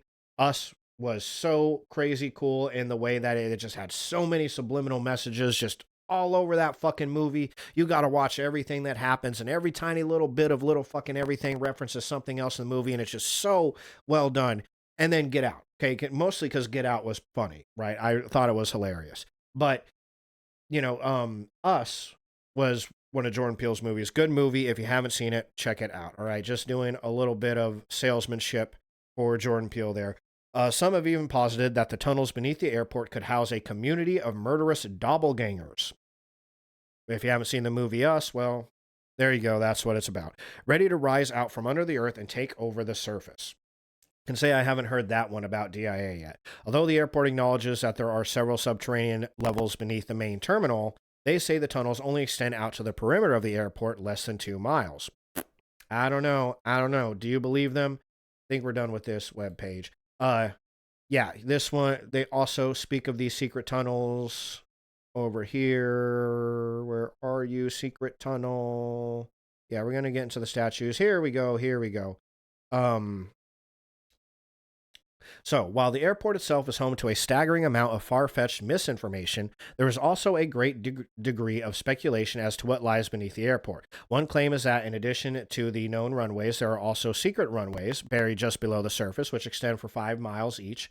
When the time comes, whatever time that may be, they can quickly be uncovered so that massive planes carrying the satanic global elites now we have satanic global elites that got thrown in the mix. We got lizard people, we got Nazis, we got aliens, we got Freemasons, we got Illuminati, the New World Order, and satanic globalists. So we just got all kinds of fucking crazy people. This is like a circus underneath this airport, right? It's like the biggest meanies, and all the meanies that may or may not exist on the planet are all just down there, be underneath DIA, singing Kumbaya and fucking having, good old party, So yeah, there's like 10 or 6, 7 different conspiracy theories all rolled into one right there.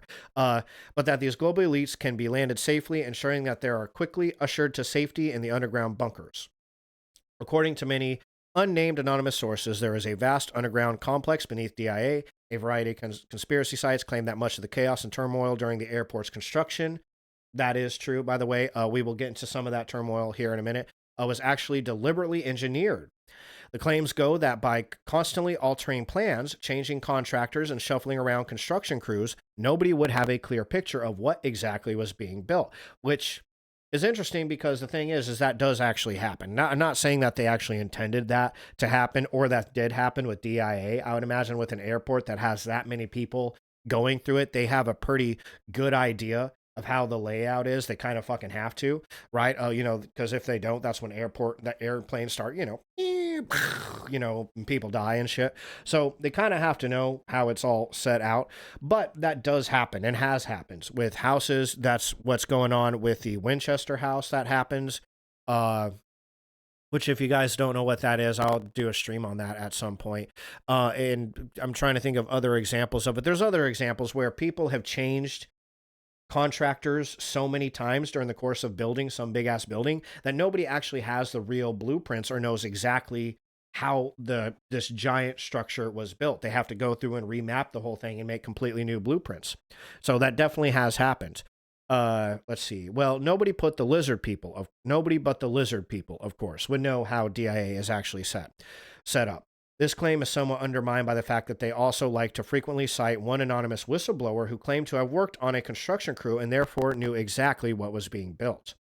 This brings us to those aforementioned underground bunkers. While it is true that there are a great many tunnels beneath the airport, that is very true. There is a bunch of tunnels supposedly underneath the airport. The notion of what amounts to an underground city is fanciful at best.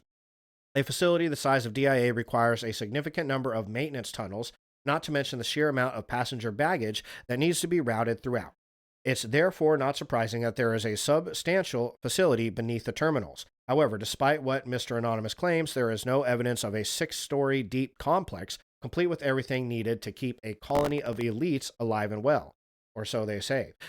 But yeah, it is true that there is, supposedly, I've never seen them, but it would make sense because they do have technically underground sub-level trams that go through. When you land, you're on ground level, and then you will have to go down escalators to a basement floor, or for lack of a better word, to get on trams that will send you to different terminals, right? So if they got underground trams, bro, subways, essentially mini subways down there, then, yeah, they have to have tunnel. They probably, I don't know why they wouldn't have tunnels for baggage handlers and shit like that, right?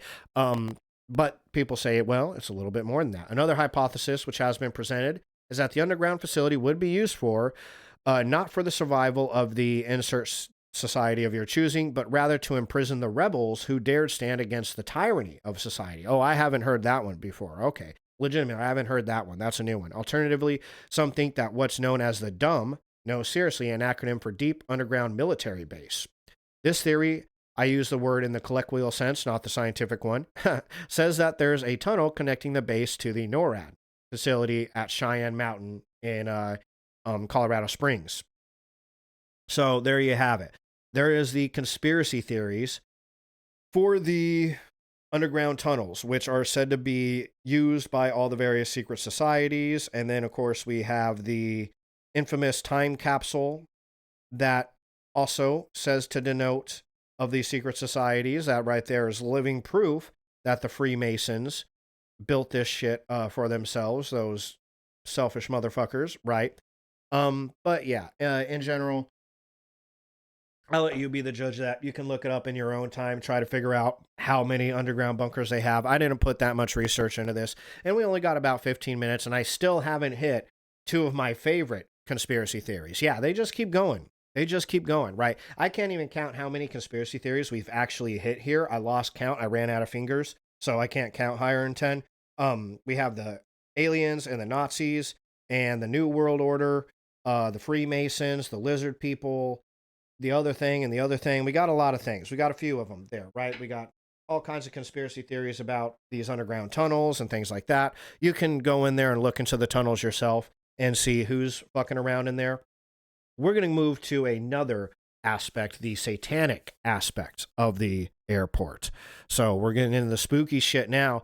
Yeah, they also say, we kind of hinted at it earlier with the satanic globalists a few minutes ago. They also say that the airport houses Satan worshiping, right? Again, the minister that came out and pissed and moaned and cried about the mural also said it was a satanic mural, well, that all ties into the other conspiracy theory that DIA is actually houses some sort of satanic issues there, right? And we actually, I think I actually blooped out of it.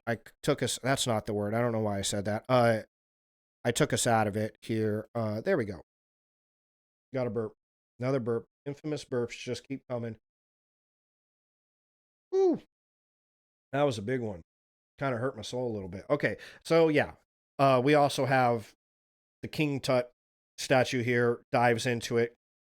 The satanic aspect of this airport, this conspiracy theory, the airport was built by Satanists, people who worship Satanists, probably those fucking lizard people fuckers, is based off of the gargoyles at the airport. There was gargoyle statues. I don't think they're there anymore, unfortunately. The King Tut statue, I'm not sure. I can't remember why King Tut statue was actually on there. 22-foot sculpture of Anubis, the ancient Egyptian god of death. Oh, that's why, because he's the god of death. Okay, well, this piece was erected in 2010 and was part of an advertising campaign for the Denver Art Museum, as a traveling King Tut exhibit was on display there from June 2010 through January 11th. Well, there you go. People took that to mean, death, and then we're going to get into this good old blue pony over here in a second. But first, I want to explore the gargoyles, right? So the gargoyle conspiracy theory was played up heavily by DIA. Well, in fact, it was started by DIA. DIA heard of this satanic conspiracy theory involving Lucifer, the blue pony, and the King Tut statue and all the other shit, and they said, oh, what fun. Let's fuck with people. And so I give you, what was his name? Gregory. Well, let me introduce you to Gregory, ladies and gentlemen. Check it out.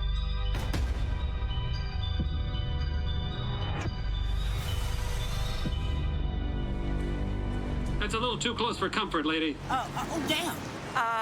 What, you never seen a talking gargoyle before? Welcome to Illuminati headquarters. I mean, Denver International Airport. All right, we're going to keep watching this. We're going to watch it because it's funny. But yeah, that's Gregory.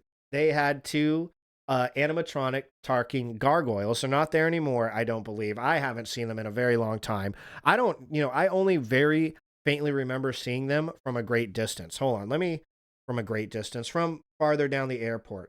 When did they put these in? Darn.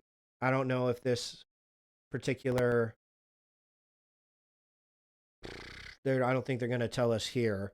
Let me look at Gregory Gargoyle. How the fuck do, there it is, Gargoyle statues, DIA. What's the deal with the talking gargoyles? Yeah, the deal is that Denver Airport put them there to fuck with people, which in turn turned into a whole nother conspiracy theory. Let's see. When was this written? Give me a time, people. All I want is a date. For fuck's sakes. Oh, ball. I don't know if it's going to give us a date here. It's just going over more of the conspiracy theories. Oh, we can get out of that. Go away. Oh, here we go. Okay. Gargoyles reunite after 5-year separation. They had them up there for a very long time. This was written in 2023. Oh, so maybe they are still there. They just put them back together. They're in different terminals, and now they've reunited the gargoyles. There was 2 of them specifically, I believe. I don't know if they're both named Gregory. I don't remember. Gregory Gregoridin, the airport. Oh, okay, Gregoridin. I always thought it was Gregory, but this just took us somewhere else, didn't it? I'm not paying for your hard work. Leave me alone. Gregoridin, the airport, new animatronic gargoyle. Okay. Oh my God, leave me alone. I already clicked on that. That was my bad. Okay, fool me once, fool me twice. Shame on me. All that good stuff. Okay, well, you guys can look in your own free time. Okay, 2019. Meet Greg. I guess I just assumed his name was Gregory. Maybe is what happened. Denver International Airport, conspiracy theory, so it shouldn't be talking gargoyle, popped up this week in the Great Hall. Okay, so they put them sometime in 2019 is when they put them in. I don't know if they're still there. I'm not going to keep sleuthing because we got a funny video to watch. The video's funny. We're going to keep on with the hilarious video. Where did the hilarious video go? Oh, there it is. Okay, yeah, check it out. This is awesome. Hello? Do I know you? Are you hungry? Oh, I'm starving. You got anything for me? Those flowers look delicious. Oh, it's because of the conspiracy. That's pretty good. Holy shit. I knew that she had flowers and answer you back. I didn't know it did that. I thought it just repeated random slogans. I don't remember ever walking up and actually talking to the gargoyles myself. I just remember it was a thing. But I do remember they say really funny things. Oh, it's because of the conspiracy. Look at me. I'm a little know-it-all. Will you get back over here? I got a question about this conspiracy. Did you have to buy an extra seat for your hat, sir? Sir, are you stealing a desk? Sir, you have resting, confused face. Do you have a favorite animal or pet? A caterpillar? A caterpillar? Wouldn't you rather have a gargoyle? No! Yes. You know, you that's can actually put the phone down and have a conversation with me. But no, I'm a millennial. I've got to post it. I've got to snap face it and Twitter book it.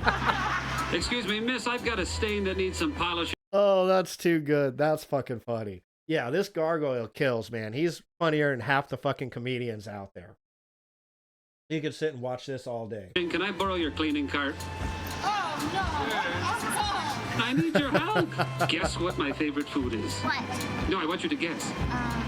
Human? Cumin. Yes, I love cumin. I said human! Oh, I thought you said cumin. I'm a real big spice guy. Furry hat guy. I can't believe you are wearing one of my friends. Hey, this isn't your friend. It used to be until you put it on your head, man. How old are you? Well, 243 years old now. I look good for my age, don't I? Yeah, you work out. All the time. You should see my squats.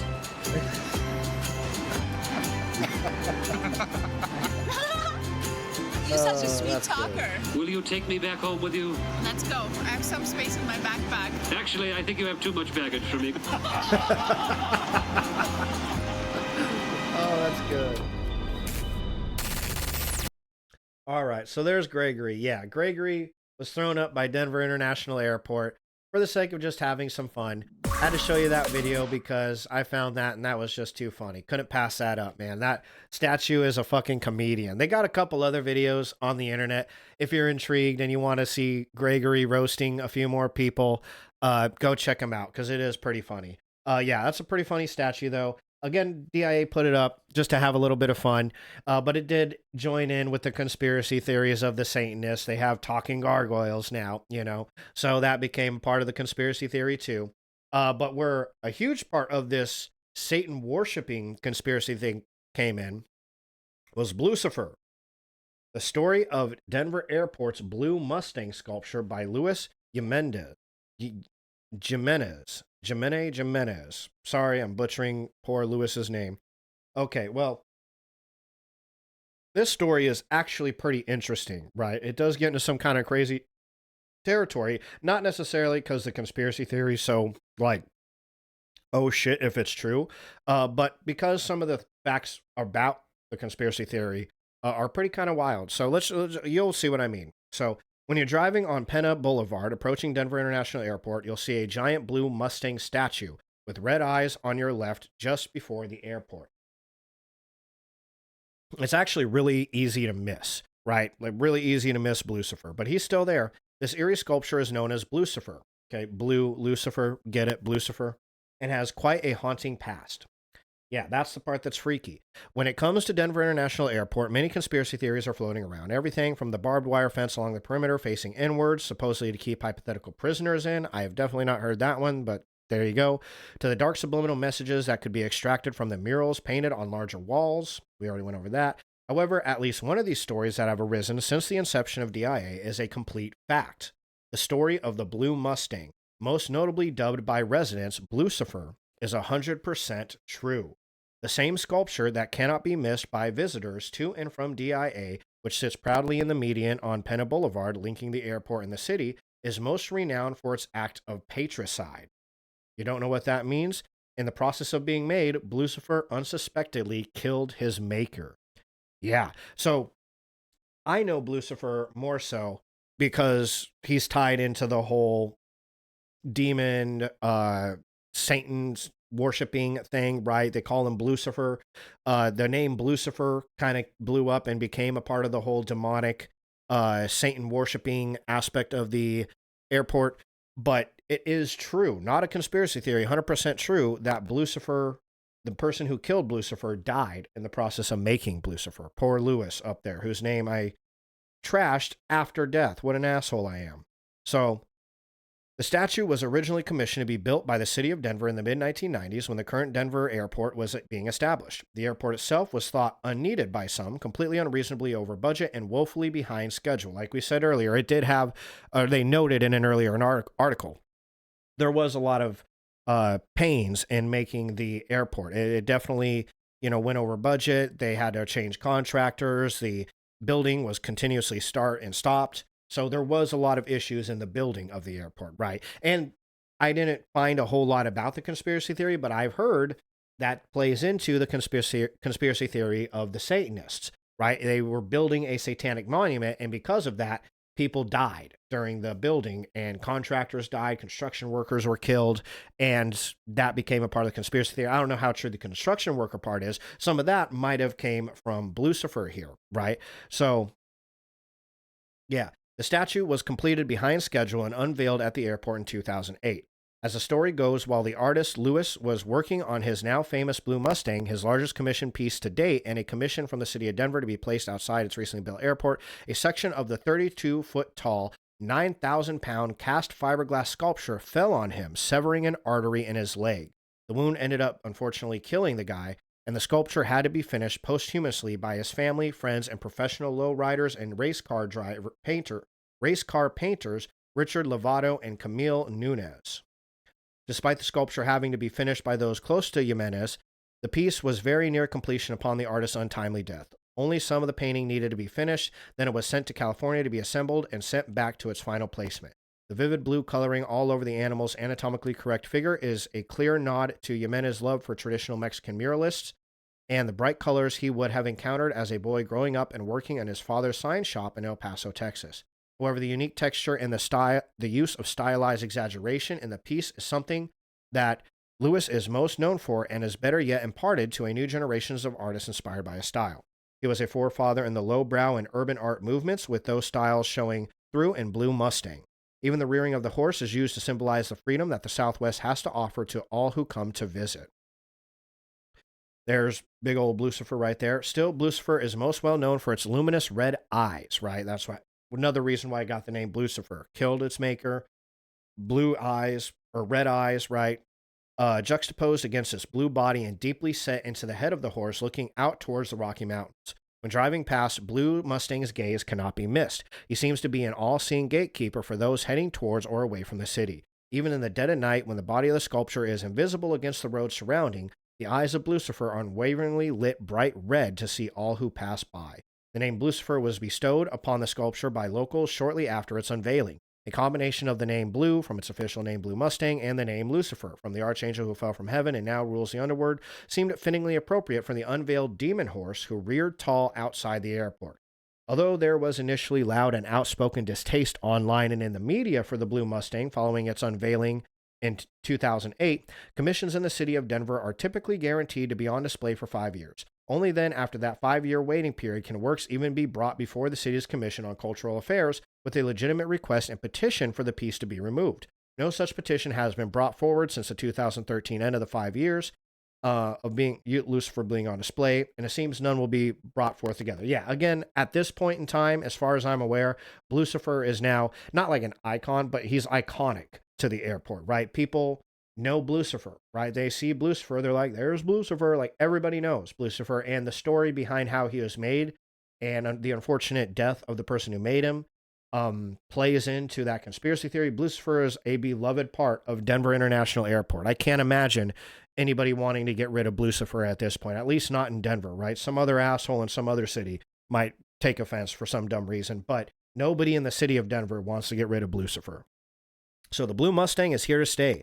He might have even grown on residents more regularly at the airport who would be put off by his ceaseless gaze and could seek to uproot him.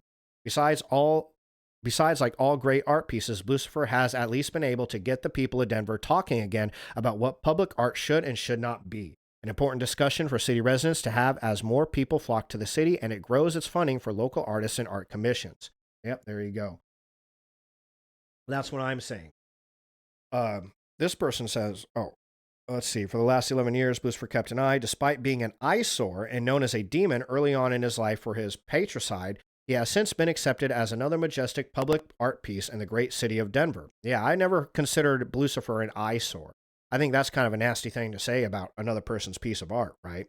But yeah, it's very beautiful piece of art, right? I think it's very well done, actually. And it's quite an odd choice, blue with the red eyes, but yeah, it's what it is. And yeah, as far as I know, the locals love it. Again, lived there 9 years, grew up in Wyoming. Me and my friends went to Denver whenever we wanted to go have fun. You don't stay in Wyoming when you want to go out and party because there's nowhere to fucking do that in Wyoming, right? So you go to Denver where all the fucking clubs and everything are. And Blucifer is loved and known by the locals. They know and love Blucifer, man. And so nobody is getting rid of it anytime soon. But Blucifer does play into the conspiracy theories.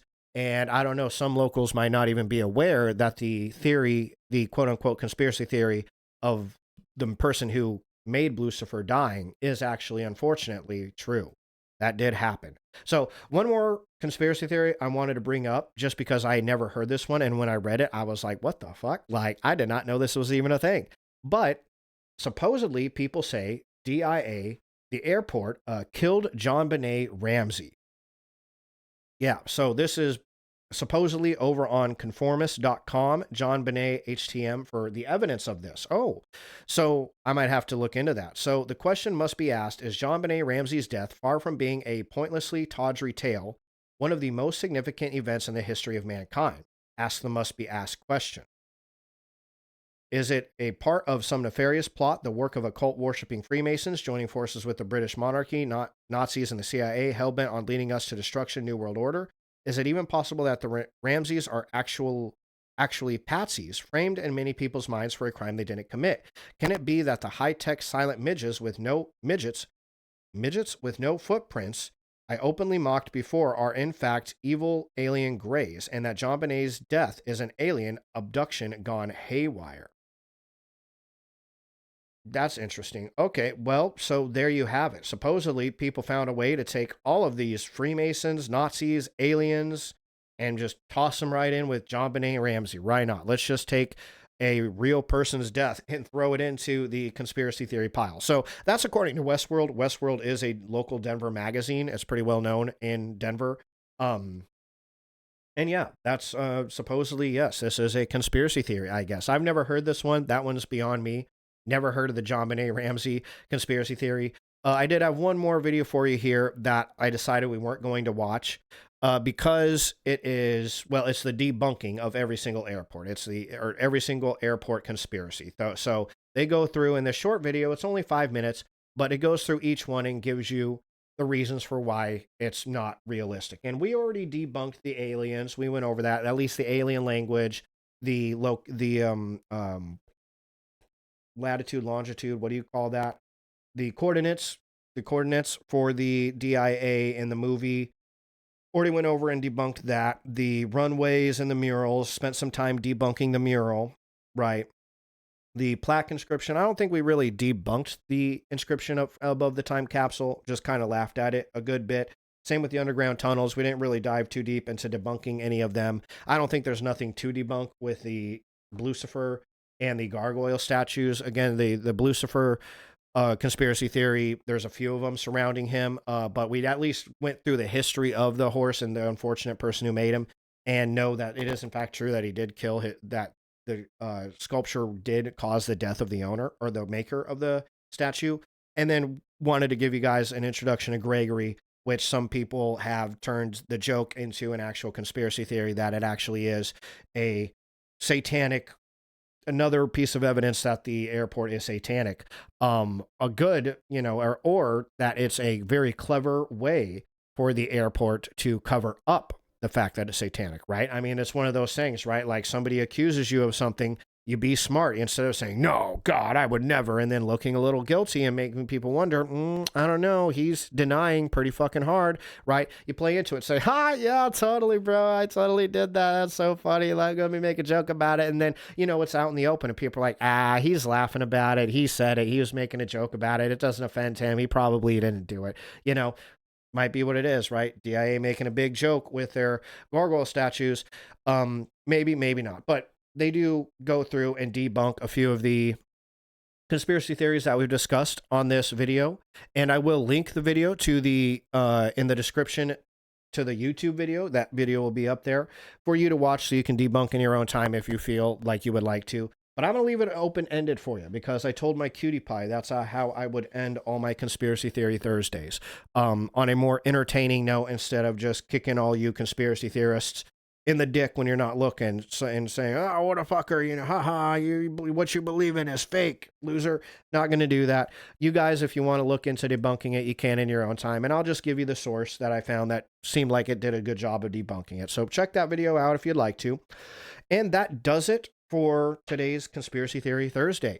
Yeah, see, I'm even 10 minutes over the time that I said I would usually take, my usual 2 hours. So that's really good. So I had a lot of fun talking about that conspiracy theory today. I thought I would. It's enjoyable to sit and talk about that Denver airport conspiracy theory. I think it's a lot of fun too because I know a little bit more about it. I was able to put some of my personal stories in there. And I just really love Denver. I moved away from that city because it was getting so fucking expensive. I needed to go to a new place where I didn't know anybody and really focus heavily on myself and kind of rebuilding myself from the ground up. But I, and Denver was just getting a little kooky with some of the politics that were happening up there. So I kind of wanted to go to some place. Personally, I've always found life is the most enjoyable when I'm in what I call a purple city, which is a blue city or like a liberal city in a red state. For me, that's always hit this perfect middle ground where life is good and awesome and really fun and enjoyable. And once you get to the point that you're either in a red city in a red state, things seem to get, for lack of a better word, not to be like overly ridiculous with it, but they just feel a little bit oppressive. I've lived in small towns in Wyoming where if you get caught with a joint, you're fucked. You're going to be doing 2-3 years of probation over that little tiny fucking joint, and they're gonna fuck your world up over it. And I think that's silly and stupid and wrong. And then you got, you know, when you get into blue cities and blue states, things get a little bit fucking crazy, particularly when it comes to taxes. Then the shit just gets taxed left and right. You know, it gets kind of oppressive in its own way, depending on what kind of person you are. I grew up, you know, shooting guns and hunting. I fucking love hunting and I love guns.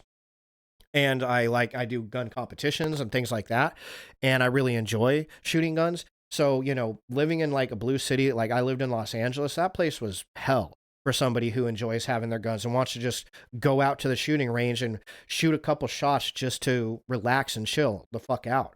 You know, it's just that place is hell for gun owners, right? They make it purposely that way, right? And then not only that, but you just get taxed so much. I mean, that's the reason why Denver got to the point where I couldn't afford to live in this city that I loved. I just couldn't.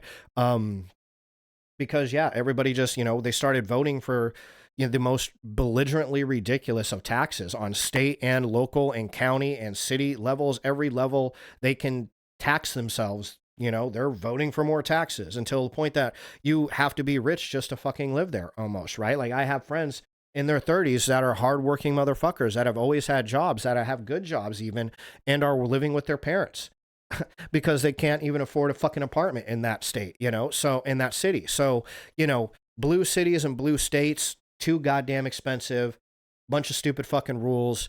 Red cities and red states, too many fucking rules, and in a big way, it kind of just not enough resources. And it seems like red towns, mostly not really red cities, but tiny small towns and red states.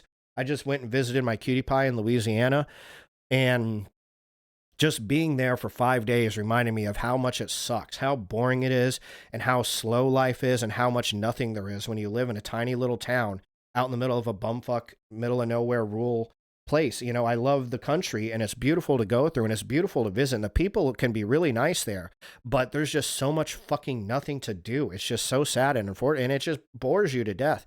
And so no opportunity there. So for me, blue cities and red states are just the sweet spot. I fucking love it. The best of both worlds, right? So that's why I moved out to Nashville, but I'll always and forever miss Denver, especially the Denver that I lived in. It'll never be there again. I'll never get to go back. I'll never get to reverse time and go back to 2012 and 13 when I lived in Denver, where it was just so beautiful and so exciting. And, you know, I still think about it all the time, you know, how amazing it was to live there. I like Nashville. Nashville's a good city, not bitching about it. A lot of awesome stuff here in Nashville. It's a wonderful place to be, but a little piece of my heart will always be in Denver, man. So it was fun to talk about it today. So anybody who joined me on the live stream to talk about it, I don't know if anyone did. If you did, I appreciate you being here. Thank you for showing up. Please give me a follow if you enjoyed the video. I would appreciate that. Thank you. To anybody who watches this video on YouTube, if you went through the full 2.5 hours, or around like 2 hours and 10 minutes, thank you so much for your support. Please give me a like and subscribe if you appreciated the content. Helps the channel out a lot, helps other people find the video. So I really appreciate you doing that as well. And if any of you who hear this are interested, particularly, especially live, interested in coming and watching me live, tomorrow is Film Buff Fridays, which is always one of my favorite days. I always enjoy coming in here for a Film Buff Friday. They always end up being longer than I planned on them being because I have so much fun talking about film. Tomorrow is my introduction to deep dive into shots. So shots is one of the 8 elements of film theory that film theorists study closely so that they can interpret how different shots are being used in a film and if they're being used appropriately. We are going to learn how to interpret shots, how to look for specific kinds of shots, what shots exist, what do they essentially mean when they're being used.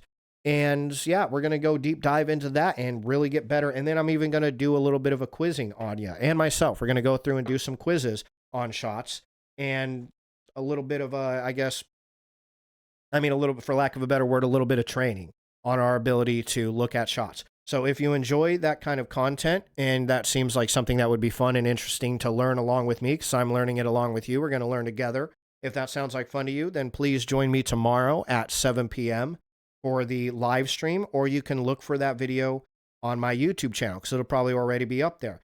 And it will, there's a whole bunch of videos about film that are on my YouTube channel. So check those out if you're interested in that. And then if you personally enjoy the conspiracy theory type stuff, you're not into the film stuff. That film stuff is for the film nerds, fucking losers. And I just like the conspiracy theory shit because I'm a fucking Chad. Okay, if that's you, next Thursday I'll be doing a live stream on Tupac Shakur. The conspiracy theory, whether or not Tupac Shakur is still alive. So we're going to go through all the various different theories and the evidence behind them and who's saying it. So if you feel like that would be entertaining to watch, then please join me next Thursday at 7 p.m. For everybody that watched, thank you again. I really appreciate your support. I will see you next time, have it whenever that may be. But for now, have a wonderful rest of your night, and I will see you then. Peace.